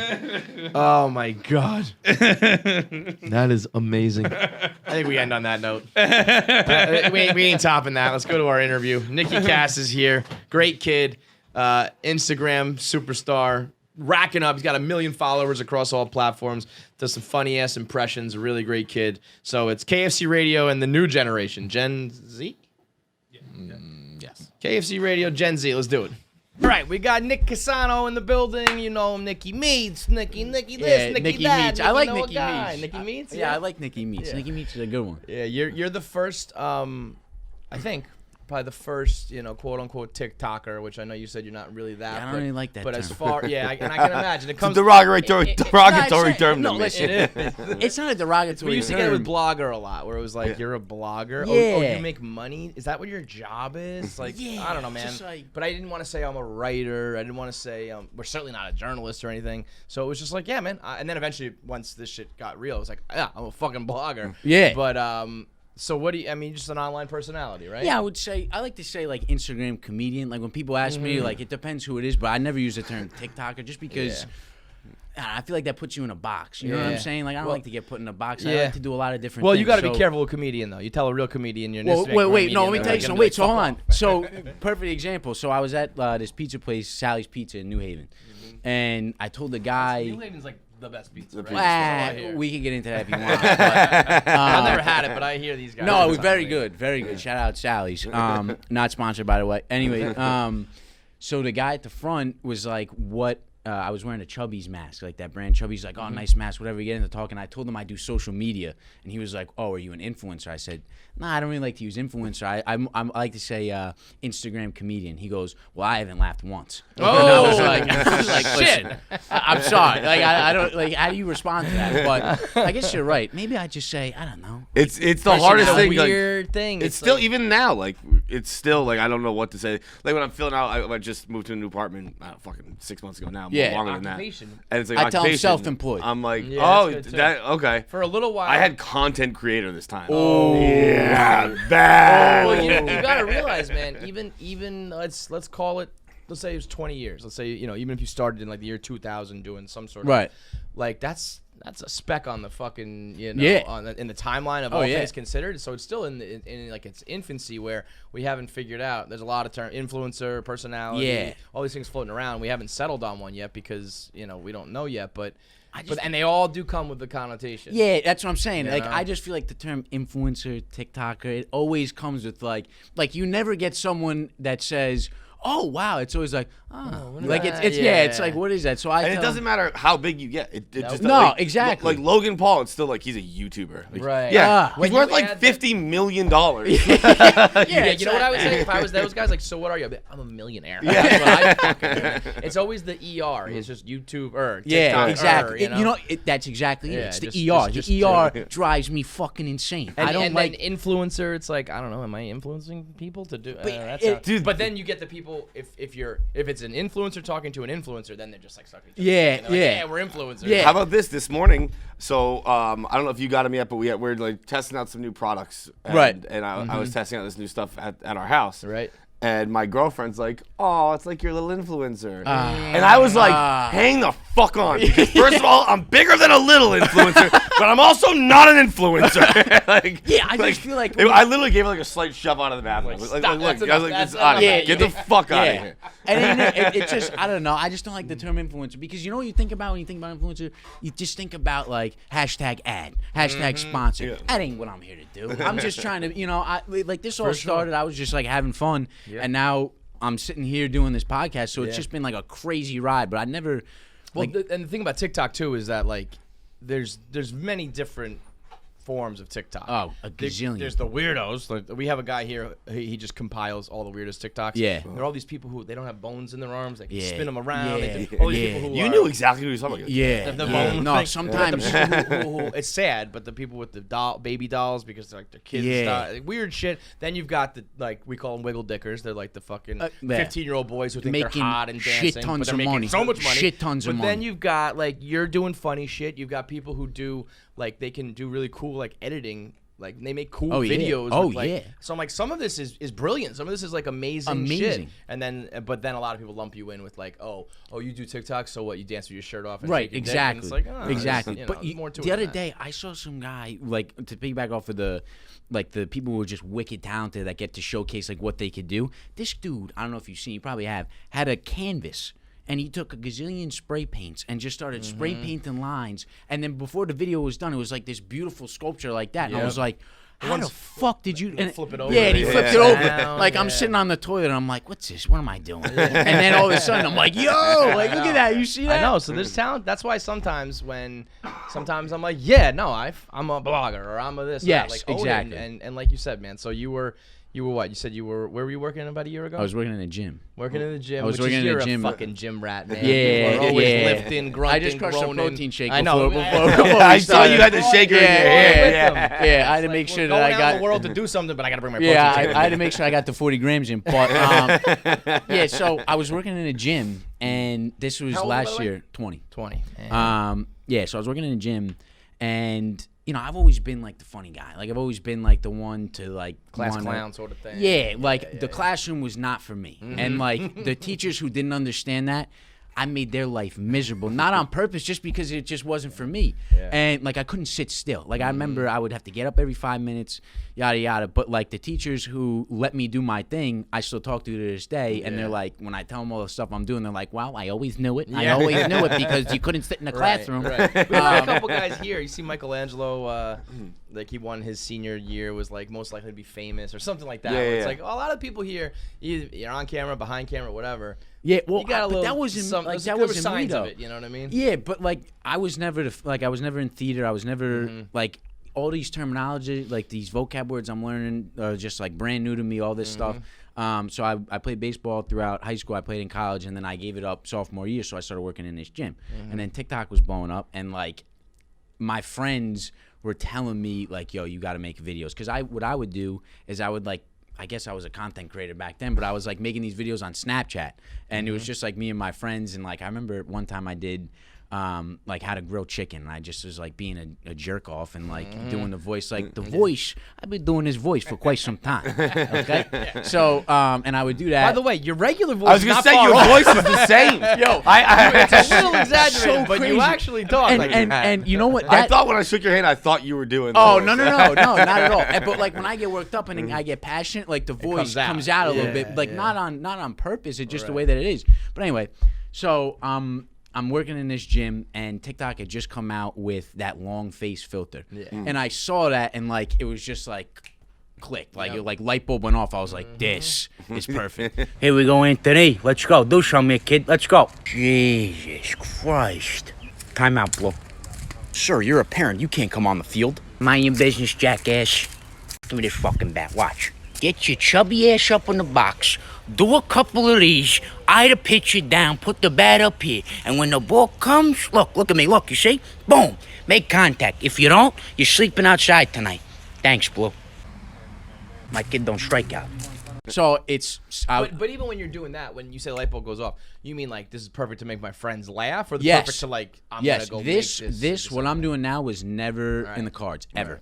Didn't even think of it. I thought because I was training clients too, because I'm certified. I was running a little gym personal training thing out of my garage over the summer, and then I'm working in this gym training like probably 6 to 7 clients a week, and it was always just like, this is gonna make me laugh. Like if I think it's funny, fuck yeah. That's like usually, I'm just yeah. So, you know that well. Yeah. So I it's 7:52 and the gym closes at 8. I'll never forget. I'm like, you know what? Like fuck it, I'm gonna make a video. So I took the filter, and it was non-Italian dads versus Italian dads when you go out, when you tell them you're going to go out. So the non-Italian kid's like, hey, Dad, I'm going out. I'll be back in like an hour. And the non-Italian dad's like, yeah, sure, no problem. And then I'm like, all right, Dad, I'm going out. And then that's when the Pasquale character was born. He goes, wait a second, what do you mean you're going out? Where the fuck you going? It's 8 p.m. on a Wednesday. What you doing out? And I made the video, posted it. I thought it was funny, and then I went to sleep. Didn't look at my phone, didn't check anything. So you wake up. I woke up the next day, and And when is this exactly? Because there was a this certain is time where February. TikTok, This is February. Right, so like that this was is when when it Charlie was- D'Amelio was doing all this, and so I wake up the next morning, and I go to take a shit, and I open up my phone, and my fucking and I didn't have notifications on, so I open up the app, and it's just like I'm refreshing. It's like follow. I'm like, yo, this is going crazy. So I'm sending it to all How my many boys. did you ended up with in that like first 2 wave? million. 2 million views. What? Yeah, no, nuts. Wait, views or followers? Views. Okay. Oh, follows. No, 2 million. Shit. 2 million follows. Yeah, Listen, crazy. yeah. But yeah, I would have got racks driven up. in an Escalade to if it was 2 million followers. But yeah, so it was going crazy, and I started texting all my boys. I'm like, yo, look at this shit. But it was like one of those fad things. It wasn't like, I never thought it That's would how be it was anything. with the blog for me. Like I was writing my own blog, and people were like, you should like apply for Barstool. And I was Right. like, it's just a thing that I do. Exactly, here. exactly. It could be Because a lot more real than that. And I tell people all the time too, and we can get into this if you want. But like, people always ask, like, what's the secret? Like, they want the secret sauce. I'm like, ain't no secret sauce. Like, if you find something funny, or if you enjoy something, chances are somebody else is going to enjoy it too. And I just sort of rolled with that. But so when that video went crazy, I kind of I was kind of like a hermit crab going back under the shell. I got really scared because that type of attention is nuts. Like, people, nuts. Starting to think about everything you've ever said. You're like, fuck. What do I have tweeted right now? Yeah, Son of a bitch. no. People So start to look crazy. into you, and next so, thing you know. but the thing that was bothering me was people were like hating on the fact that they were saying like, oh, this kid is Making giving fun of Italians? Yeah, he's giving Yeah. us a bad name, and I like that. I just didn't want that. Like that wasn't the goal. And so I kind of was like, and when you're Italian, I don't know if any of you are. I know see you're us not. both, right? Yeah, No Italian on this side. I listen. Are you you don't look it though. Because I'm blonde hair, blue eyes. Yeah. I don't know. Are you 100%? Yeah, the Punnett Square really. I got like the 0.3% of the Yeah, Punnett Square. You know what they tell you in school? I would have thought maybe. You No, were, I don't.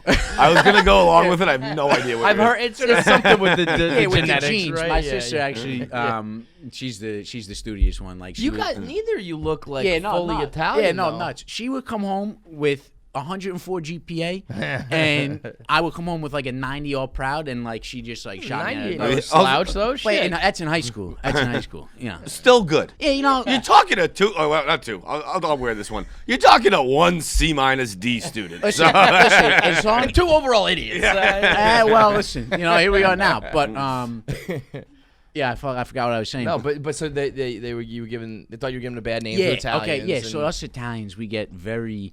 I'm sure you know, like we take a lot of pride in where we come from. Oh, do you? With Sure. any, Yeah. with, Yeah, with, yeah. with heard any that. with any culture, yeah, sure. But You like, just dropped that one. Let me crack egg and knowledge for I'm you. just saying. Italians like Italy. What you got? You got the horns on? I don't got a chain. I don't got a chain because when I lift, because I'm a meathead, the bar, like really. No, I'm serious. Anyways, I gotta get one now. So, Any tats? not yet, but I'm gonna get one. We get flag or something. No, nothing like that. So I'm gonna get that supplement company we work for. I'm gonna get one right here. It says "Go One More." I'm gonna put it right there. Very big reason. That statement's a very big reason why I'm sitting here today. Yeah. And then I'm gonna get. I always wanted this. No joke. Like you could ask anybody who knows me. I want a T-bone steak. No, I'm serious. it. On my Mickey Meats. on my quad. No, I'm serious. I wanted like that one. since Yeah. high school. And then I want to get. This one's kind of sentimental. I want to get like a bunch of arrows on the back of my tricep, and we could get into why. But anyways, like there was this in the 3rd grade. I saw this video. This Indian chief. He broke one arrow in front of his tribe.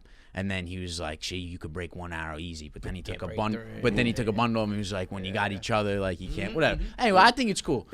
So back to being Italian. We take a lot of pride in like where we come from. So when I started seeing all these things, I was like, you know what? Fuck, I'm gonna show these people that I know what it's like to grow up in an Italian household. Right, because so I can say it and I can do it, and I'm not taking shots at it. So what I started to do was the no, like the immigrant style, like comedy, true Italian. Yeah, shit, and by doing that, I feel like I kind of like legitimized what it was I was doing, and it wasn't about making fun of where I come from. It's just like I feel like in comedy, you know, the things that are like crazy that go on in your life, like as I guess I would say I'm a comic. I don't fucking know, but like you take it and you make it funny, and it just like makes everything okay. So like that's what I was doing, and people were loving it. Yeah, I mean, one of the comics we always have come through here is Joe Coy, and he's the best. I mean, what he did for Filipino culture was fucking he's the nuts, and a huge part of his act is all. You know, it's all about the style that they grow up and live, and the accents and the good. And so, you know, it's a smart play if you if you live it, you got it. You got the voice, you got the family. Yeah, why not? You know what I mean? No, Joe Coy is great, by the way. Yeah, no, he's doing monster things, man, selling out literal arenas around the world. So I was watching his special on Netflix. I was peeing my pants at 2 in the morning. He's good, man. When he like landed in the Philippines and just had like a police escort to meet the president or whatever, it was like Jesus. He could. I swear to God. I think Joe Coy could, I don't know if they have presidents or whatever over there. He could be the leader of the Philippines. The Philippines, Duerte, right? I don't even know what that means. I think the Filipino president is Rodrigo Duerte. He's the guy with like the murder squads. I don't think. Oh, so he can't be that. I could be wrong. I think he's the president of the Philippines. So Joe's out. But yeah, you get into the into like the cultural shit like that and do it in a funny way. So now, is this? I mean, I hate to be like the guys who always used to say it to me, but is it like a full-time job? Is it full-time? That's my assistant right there. No, I'm serious. It had to be. I mean, I see you got the cuts on. I know you got the cuts, but like sponsorships and ads and all that shit start rolling in? Yeah, but it was rolling in like crazy. Yeah. And for me, it like I said, I never planned to make money. Like it was never part of the thing. It was just like I'm gonna make these because I think they're funny. And then the quarantine hit, and then it just sort of took off. And so like with the sponsorship piece, like I've done a couple of one-offs. Like I did something for Butterfinger, I did something for Pringles, but I just didn't like. Oh, I saw the Pringles one. That was good. Yeah, thank you. I appreciate it. I did that all myself. I had to teach myself. No, that was cool. I mean, I was thinking about that. I was actually wondering if someone else did it because I've done everything. The jump cuts and the edits and the I did all that shit myself. So on iMovie with my MacBook. But anyways, could never. I airdrop it. Anyway. So. For me, it was like never about the money. So I've done like a couple of the one-offs. I just don't like that sort of making money.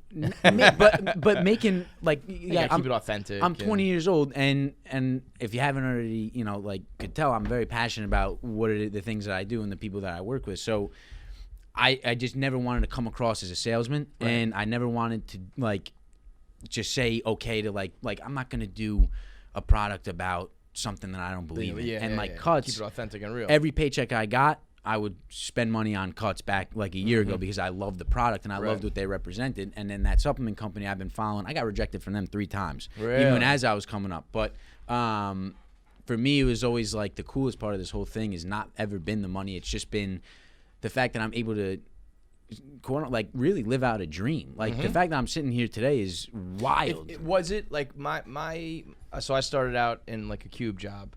Yeah. And then I never had a dream. I was just like going with the flow. My friends went into finance. I said, you can make some good money in finance, let me do it. I never really had a goal. I guess when I was like, I remember being young. Do you remember when they did the Sports Center like competition? You could like it was like a dream job thing where you could become one of the Sports Center anchors. Yes, vaguely. And I was like, once it was clear that playing sports was not, you can't become a professional athlete. Yeah. I remember thinking like that would be cool, but I never was like, I'm going to set my sights and do it and go get it. But you were like, I want to do something in entertainment. I want to do something in comedy. No, it was like when it happened, and it was kind of like But that's what I mean. It's like a dream come true, but you never really had Right, the exactly. dream. Like, Right. But anyone would look at who's a retroactive. fan of like Barstool Sports, who's a fan of like Cuts or any like company, whatever. Like you always think like, oh, what would it be like if I worked there? Especially with Barstool, it's like, well, what would I do if I was there? At least for me. So I guess it is kind of living out a dream, but it's not like I set out to like be here. And I I think think a lot of the dreams people like achieve nowadays, it just didn't exist when it was when you were a kid. You couldn't dream it. Like Right. unless you had some fucking insane imagination. Right. But like I also couldn't think- dream of being a podcaster. Right, Right, It yeah. wasn't a thing. I mean, I guess you could say a radio host, yeah. and I guess on some level, I listened to a ton of sports radio, so I guess it was there. But like, I think unless you're an actor or a singer, where early on you're showing like, okay, this girl can sing, Right. so she's gonna make this her dream. But other than that, I think the most authentic people are the ones who. It's just like I was living my life and this happened. Like because when you make it your goal, it kind of becomes not less authentic, but it becomes like you're catering. You're, Right, and you have to everything's for that, strategically plan. rather than just like I Right. don't know. I was just writing down my thoughts, and people 100%. started to like it, 100%. and they told their friends, and they told their friends. The next thing you know, Dave found out. So like that's how you make it authentic. Oh, That's- 100%. yeah. I 1000% agree. And so the Pasquale and No Nana, like Yeah. that's all your family. Yeah, That's well, all- okay, so I'm going to clear the air right now. My dad is not even close to the Pasquale character in the way that he talks to people, in the way that he like treats me and anything. Like my dad's the most genuine, fun-loving guy. But that demeanor of like being assertive Yeah. and stuff like that is obviously holds true, and I'm very grateful for it because without it, I wouldn't have any content. But the actual videos I've made. None of that shit's happened to me in real life, but I've seen it happen with other parents and You're telling me their that, kids. that your grandfather never took some Viagra thinking it was prednisone and had a No. hard Well, I actually it was funny. I never actually met my grandfather. Oh, really? Yeah. Wow. But the Wow. the character, the no character, is actually someone in my family on my mom's side who's just like this goofball, like who would take the prednisone and or who would take the Viagra and think it's prednisone. And he's great. I mean, like I did one where it was about like the movie Avatar. And that was real. Like we were sitting. I could see an old Italian Yeah, grandfather. we were not sitting knowing at what the dinner. fuck is No, going on we with were sitting at Avatar. dinner, and he came and he was like, "You guys have seen that new movie Avatar?" And we were like, "Yeah." He was like, "Ma, what do you think of that movie?" And I was like, "I thought it was good." He goes, "Yeah, me too. Ma, I was a little confused. Like where did they find all of that blue people?"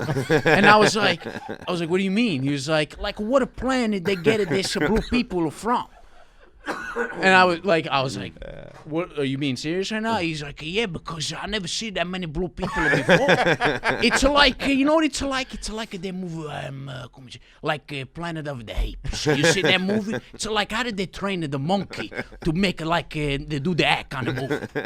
True. I'm not even like. I wonder. I promise. think this all the time as I'm getting older. Not obviously like a grandfather, but like I got kids now. Like I look at like dads. Yeah. And dads are usually like kind of goofy. Yeah. Behind the times. They don't get the joke. All that shit. I'm like, when does that like happen? Am I already? I'm already behind on like the music and the slang. I a think little you're bit, pretty but, like, good. and maybe just because of what we do, like we're Yeah, always I gonna think be the ahead of profession it. changes But like things. if I stayed the course in finance, would I just be like? Do you think you would know what, like, you think you'd be heavy on TikTok? Well, if certainly you not were a that. finance guy? I think you would dive but also, into it. I think I would just know what I don't know.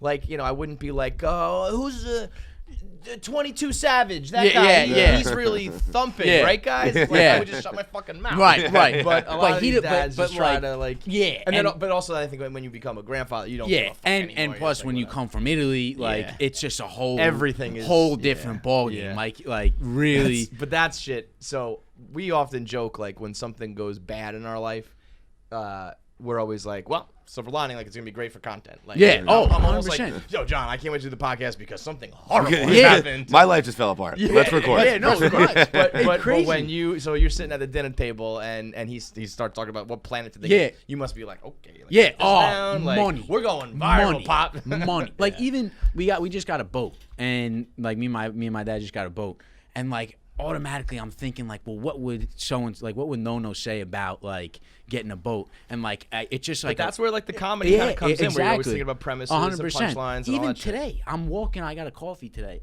and this car pulled up to the side of me, and first of all, I don't know how many times you guys get recognized in public, but that is the weirdest shit. Like, It's a new feeling. Oh, yeah, nuts. It doesn't really go away from me. I mean, I guess you get used to it a little bit, but every time I'm like, you get a little nervous going into places?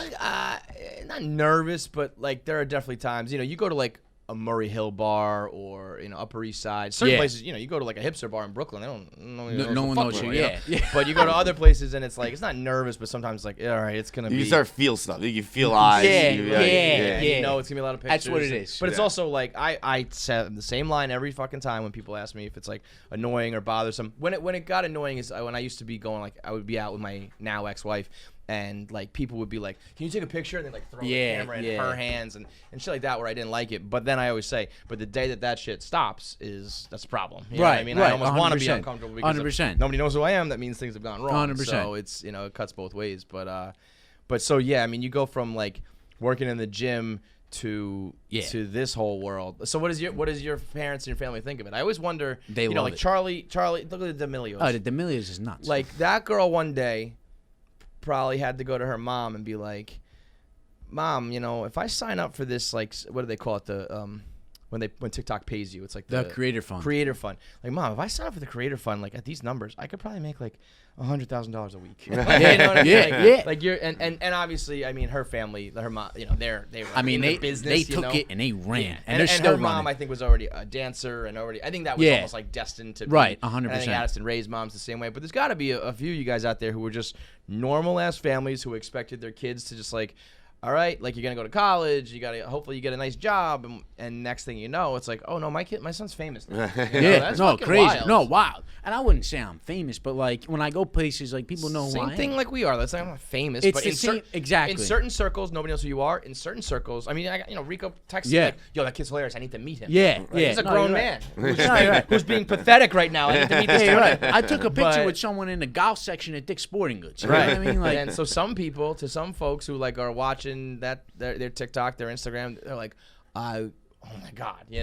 And Oh, so 100%. like, fuck it. Did you have to have like a sit down with your parents, like explain like how it is successful and here's how it what's will gonna make happen. money? No. You see, okay, so my mom thinks I'm Brad Pitt because that's how she is. That's Yeah. that's That's your what they parents do. are also probably what, like 35 years old. They're No, probably young still. yeah, no, my dad's 50. That's I not don't know. Do you know? In the 50s. Yeah. He's somewhere around there. Young 50s. And so my mom just like she'll laugh at anything. Like I could show her something. I know she's not laughing at it, but like she'll just laugh That's because my boy. Yeah, He's the And cutest son and the funniest boy in the whole wide world. yeah. And then my dad is actually the one who really pushed me to be like, Nick, like you really got like a shot Something here, Like yeah. you got something here. What does he do? My dad is in business. Like he does a bunch of like he loves the sport of business. Like my dad's the type of guy where. Let me just tell you this real quick though. As an Italian guy with an accent, Yeah. we say my dad does business.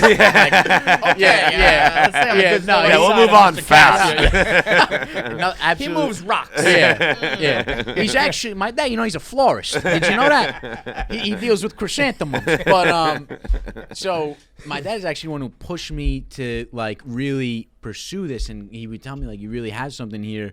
And when you first start blowing up, especially because I was really like it was like 100,000 followers a week. Like it was going nuts. What are you at now? Total like through Instagram and TikTok, I got a little. I think I'm at like 1 million. You hit that M number, man. Nuts. Crazy. Yeah. But anyways, so everything was coming at me really fast, and it was like really overwhelming because I'm still a full-time student. Like I'm still going to school. So and like even like I'm gonna go back to campus in the fall. Like I don't know what the fuck's gonna happen, but That's gonna be wild. yeah, no, it'd be crazy. That's gonna be fun. Good for you. I feel like a lot of Good people. for you, Nick. Exactly. Yeah, like, I feel like a lot of people think about dropping out, and I'm like, no, I would be going. Yeah, no, I'm. Yeah, I'm I going. wouldn't go to focus on class. school. Yeah, but I'd be on I'm campus. going to college. You see, but I like that routine. Like I like to like have all my ducks in a row and like yeah, you be seem able like to a get very it. like disciplined kid who's like Yeah. gonna like do it all correctly. Yeah, no, very, very much so. So my dad was the one who was really pushing me to do it, and then there was sort of this like back in November when I like really saw how much you could do with social media, not in terms of money, but just like connections and really like pursue something that you want. Because I'd be crazy to sit up here and say that like the face filter is gonna take me to where I want to go. Yeah. But I'm passionate about fitness. I'm passionate about making pizza, as funny as that sounds. Like I'm passionate about a lot of things. Dude, that's what's crazy about the internet is you can do anything now. Anything. Like, even like we started out selling like T-shirts, silly T-shirts. Now we're making like full blown fucking clothes. Oh, like, yeah. we have a fashion line. Yeah, We I've make- seen that. We make a card game. We're making. We're gonna try to get into like food. Because it's just like, wait a minute. If people trust you. And you have your interests, and they'll watch whatever you watch, they'll wear whatever you wear. They'll do whatever you tell them. Not tell them to do, but like here's what I like. If you like, exactly. If you have interest, like they'll to do be it too. able to have that audience to now like really pursue other passions of mine and like do them as like my job is like the crazy. Like I tell my dad, like the day I graduate, I'm gonna do a cartwheel over the thing because like that's when my life's gonna start. Like that's when I can. That's the other thing too. You're so early, man. I could pursue a bunch of things. Like 19, you're 20 now. But yeah. I mean, like that's you're so ahead of the game in that term. Or now, You're also like the discipline thing. We can tell you are, but like I'd have dropped out in us. Yeah. I was always just looking for an excuse to drop out. Oh yeah. I never found one. They just kept telling me to not come back. That was my excuse. Imagine if you had a reason. Yeah, buddy. dude, I would have if I didn't have a Twitter or anything back then, but if I hit like 1,000 followers, I'd be like, I'm gonna get fucking famous. Fuck this place. Yeah, no, I mean, listen, it really messes with my head when I'm sitting in class. I'm like, what am I doing here? Yeah, but not like what am I doing? It's like where can I be using this time to do something else? Yeah, I gotta be honest, man. I don't know if it's the best use of your time. Well, listen, that's what everybody parents says. aren't listening. I was the dad here when like we had a couple kids early on who were dropping out, and I was like, boys, I really think you should graduate and certain people, like, it depends on if you got the goods or not. There's certain people I'm like, you should go back to school because like you're gonna need to get a real job. But other people I'm now like, Bob Fox is a great example. He's our MMA writer. He's been trying to. He was emailing us when he was 13 years old, sending T-shirt designs and saying like, one day I want to work for you. And now he does. And the minute he got his job, he dropped. It was first semester freshman year, I believe. Oh, I and remember seeing something like that. And that you guys I remember put being on a little stool nervous seats. about it. But it's like he spent 4 years writing MMA and like honing his craft. It's a lot better than when you're sitting in like an art history class where it's like this has nothing to do. So now I'm on the other side of things where it's like if you really have the talent and like the brains for it and have a means to like actually get there, it's a better use, and you're not coming out with debt. I mean, it's just there's a lot of reasons to not go to college. No, 100%. And I obviously see that point. I mean, I deal with that all the time when I'm sitting in class about learning about the tides coming in. If you want to do business, that's the thing that sucks about college is you have to like do all these electives, all these. Things I'm writing about the Australian forest I fires remember on Sunday. It's like after like 3 years in college, they were like, "Look, you gotta take a math class." And I was like, "I don't want to. Yeah. Why? Bro, Why do I need to take a math class? Math's terrible. I can't, bro. I know the basic shit. What else do I need? I have a calculator. I'm good. Yeah, you barely know. I barely know. Oh, I'm but with you. if you I'm give with me a you. half hour, I'll get the fucking addition problem done. Oh no,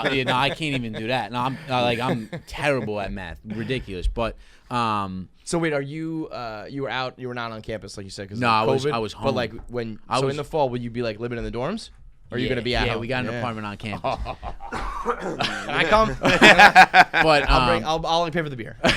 But the I was quarantined for 7 months, so I really had no choice but to like really like give this thing everything think I about had. that though. All your friends are like quarantined and just like watching this Right? shit No, that you're crazy. making. I mean, crazy. No, yeah. it is the most surreal, like unbelievable. I mean, I'm sure you guys can like attest to this. Like, it's such a weird thing when things like really like start to work and like you're doing things that are just so out of the ordinary, and it just I don't know. Are you? So you're living at home otherwise though. Yeah, expense free. Right. So Bang. money starts coming in. Yeah. And that's that's your money. Like yeah. Like well, parents we started aren't, a company, so we started Nicky Cash Media LLC. So all the money's really going to like the company, and we. That's gotta be wild for your parents. Sorry to interrupt, but as wild as it is for you to be like, holy shit, for like your dad to now be like, oh shit! All right, I gotta like do my son's business now. Like, but he loves it. He loves it. Like absolutely. Like that's for what him, you want as a dad. 100%. When my brother, so my dad does like property management. I like interned for like a couple summers doing it, but didn't really end up doing it. My brother like worked in the field for like 10, 15 years before all this shit, and then when it was time, like he could make the jump full time over here. He was like afraid to tell my dad because he was like, my dad's got me so many connections and hooked me up, and like I'm kind of like it's the family business in a way, like.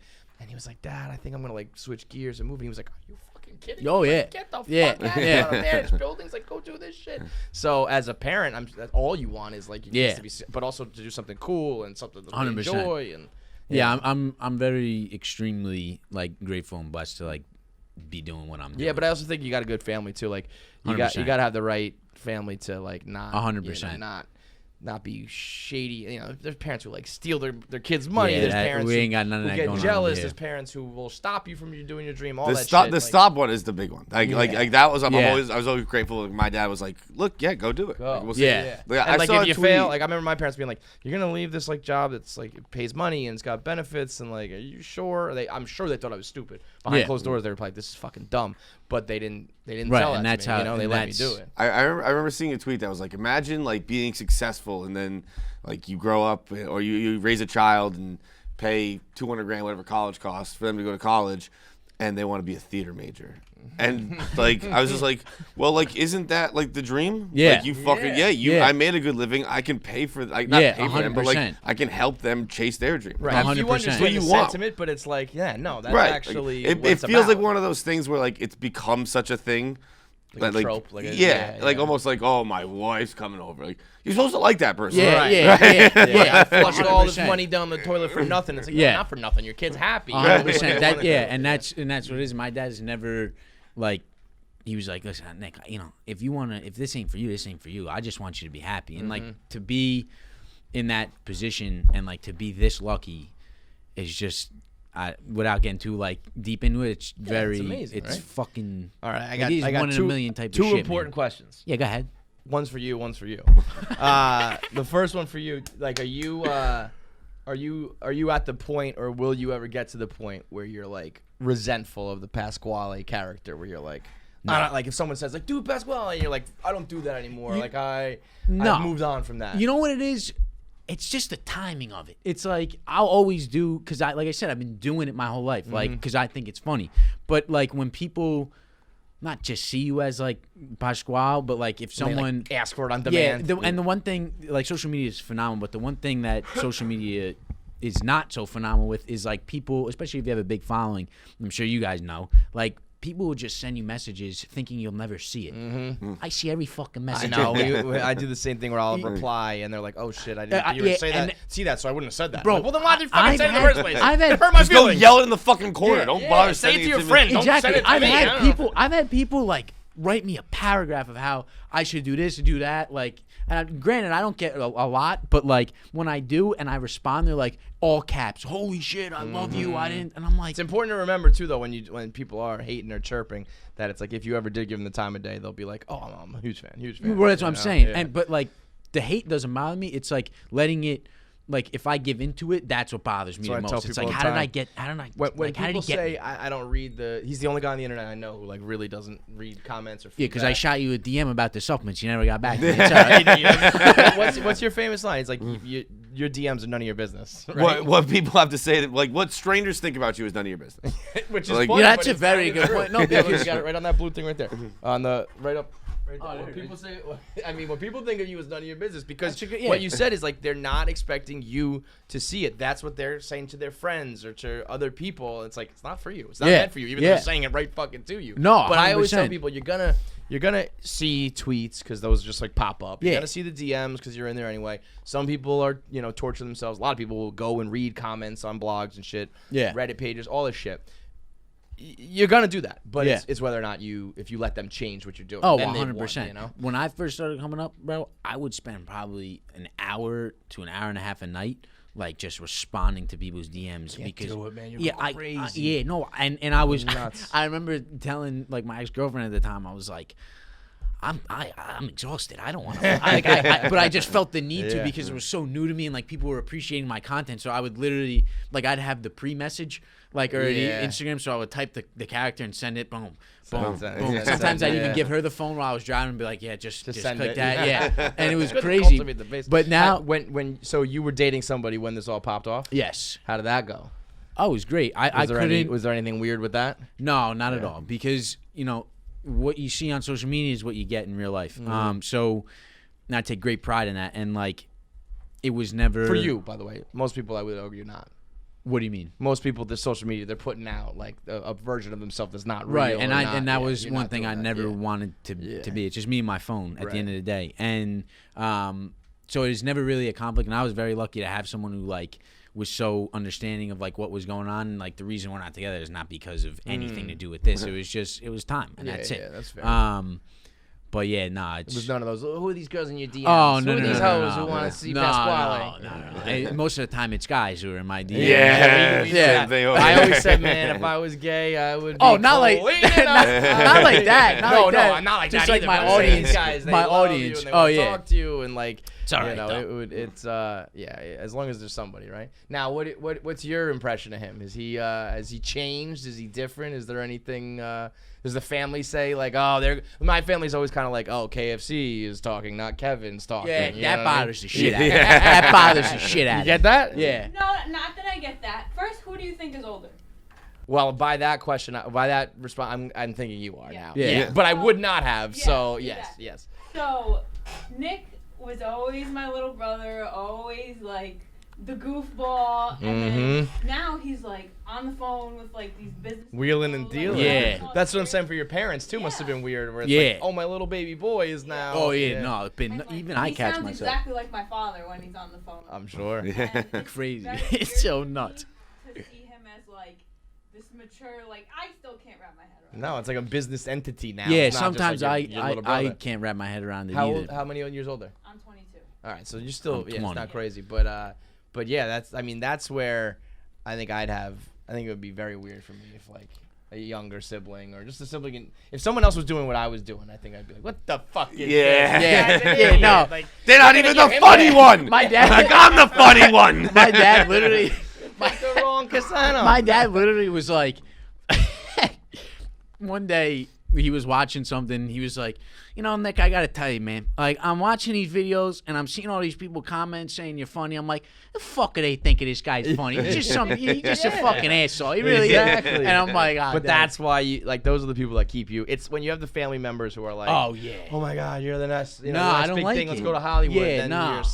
that goes bad. Because it was So. Yeah. that was never in the Better to cards. have the It was family never who in the hates you. cards. Yeah, when you get home and your mom's Yeah. like, do the fucking dishes. Yeah, no, Yeah. seriously. And I wouldn't want that any other way. That's why. Yeah. And you know what's crazy? Like, I don't know if you guys experience this, but like, you ever listen to like rap before you were like doing all this, and then you start coming up and like the things that these rappers are saying, I'm like, wait a second, that kind of applies to my life. All right. Which rapper would you say you can appeal to the most? None in particular. It's Yeah. just like some of the things they say about like when you start with no money and then you start making money and it like Yeah. people start to reach out that never really reached out before. I'm Yeah. like, wait a second, that makes sense. Right. Um, All these people coming around, their hand out a little the bit first more time I now. got posted on the main page, bro, I heard from people I haven't heard from in years. Yeah, we've been posting for a while now, right? I feel like we. Yeah. I mean, you're probably talking about like the front page of TikTok, or whatever. No, right? Barstool. Are you talking about? Yeah, 'cause I was yeah. gonna say we posted it quite a bit as well, and I feel like I thought we just hired you at one point. I thought you like we posted so many videos. I was like, does he just work here? People were asking me at home. They're like, "So are you gonna work for him?" And I said, "Honestly, I don't know." But like the first But time, I wonder if that's maybe there's a couple guys that could have who could be making that call because obviously you could post 1,000,000 people. Yeah. But like who Well- makes the cut is pretty. I think is a pretty big honor. yeah. Oh, that's a good sign. that Very you're doing blessed it right, and grateful, and I Yeah. appreciate No, I don't whoever- mean like that. I'm just saying that means you're doing like your shit's actually funny because Right. there's a lot of people out there who think they are, and it's like, I mean, how many times post me, man? You should post on Oh, Barstool. yeah. And I Well, watch that's the what video, I I'm like, would- That video sucks. Yeah, sometimes- you have yeah. to know that. You look at what's posted. You look at that video. Yeah. That video sucks. Yeah, man. sometimes it's like, okay, why don't we just relax? But yeah, so the first time I actually came here in September, I did game time with Smitty, and Jordan like brought me around, showed me around, and I was like, can I like, where's a guy that runs a main page? And she was like, oh, he's over here. I was like, can I just go shake his hand? Yeah. And so I'm like, how you doing? I introduced myself. I'm like, I don't think you understand. The reason I'm here right now is because you answered my DM. Was it Gaz? Do you know who it was? No, it's Chuck. Chuck, Okay, oh, good. yeah. And that's Gaz would be like, you're goddamn right. And now I feel weird because now like whenever I think something's funny and it's gonna like relate to to your guys' demographic, and I like shoot him Chuck a text. I'm like, listen, if you want to post this, go ahead. But I just feel like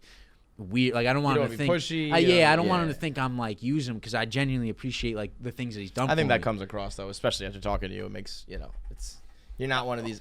You're not a TikToker. Nah, yeah. Like I said, it's me and my sister. I ain't got an agency. Like I'm gonna go home and probably chill out and do whatever. Like lift some fucking weights. Yeah, lift some fucking weights, do some cleans. But wait, man. before we wrap up, I gotta. Are you doing this thing with Robbie? The Pantry Boys. Yeah, the Pantry Boys. We're coming. What are the Pantry Boys? No, we're fucking coming in hot. Is what, like a food and so snacks? The Pantry Boys start. See, I always grew up and I found like happiness in like the fucking weirdest things. Like when you go to the deli and they give you a sandwich and like for whatever reason the way they wrap up the stunned sandwich. You didn't say sandwich. No. And the way they wrap the sandwich, right? And you open it up and it's like got that perfect paper underneath. To me, that just lights me up. You like you got noticeably happier just talking. Yeah, about no. it. To me, like last night, I made a pizza and I ordered these tomatoes from Italy. And from Italy? Yeah. It was a whole debate at the dinner table, but so I spent extra money on the tomatoes coming from Italy, and like I was mixing up the tomatoes and I was putting it on the pizza. I was just like, man, this is great. I'm like the fact that I'm spreading these. So, anyways, the Pantry Boys are going on a fucking tangent. If these were like New Jersey tomatoes, you wouldn't have had the same feeling. I wouldn't have the same feeling because you know what I want. I got Italian this. tomatoes. You felt closer to home. No, wait, hold on. I got this grill coming. The big green egg. I got the big green egg coming. yeah, I found out through like someone telling me that you can make pizza on the big green egg because it gets 700 degrees. Like the oven, you can't really make homemade pizza that well because the oven doesn't heat up the dough enough, and then it's like a science experiment trying to get the perfect mix. So the big green egg is coming. I'm like, you know what? I'm gonna make the fucking best pizza I could possibly make. So I ordered these tomatoes. First of all, I watched a gazillion videos on YouTube, and I ordered these tomatoes, and they came. I lost my train of thought. I was too busy thinking about the tomatoes. Here we go. Hold on, I got it. So when I make the pizza, sorry, I get talking to the mic. See, look at me. I'm getting fucking Fired up. getting juiced up. I want someone to take a bite of my pizza, right? And I want to be able to tell them after they tell me it's the best pizza they ever had. I want them to tell them, well, I got the tomato shit from the motherland. That's all I want. I'll spend any amount of money to make sure I could say that to the people when they eat my pizza.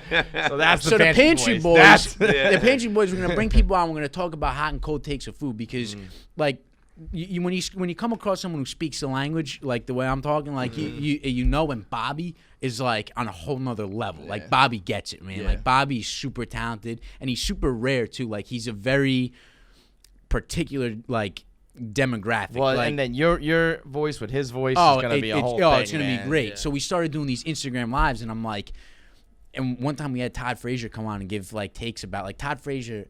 It was 9:00 on a fucking Monday, and Todd Frazier is on our Instagram live talking about how he hates ketchup packets. I'm like thinking to myself, this is fucking great. and someone comments like, why is this free? Like question. And then it was like, wait a second, podcast. So that's gonna be rolling out after I finish this week of school. Crazy. So these kids, man. That's what we do. It's crazy. All right, let's go meet Rico Bosco and play ATI. Appreciate it. You want the good news or the bad news? What do you want, the good news or the bad news? I always go good news first. All right, the good news is when we started this shit, only 10% of people watching our YouTube videos were subscribed. And now it's up to 40%.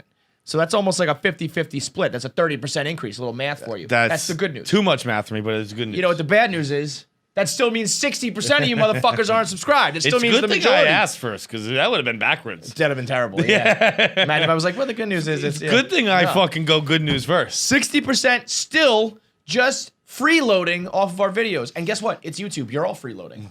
It's none of it really... The only cost is to push the fucking button. Just push it. Push the button. Push it. Push it real good. Push it real good!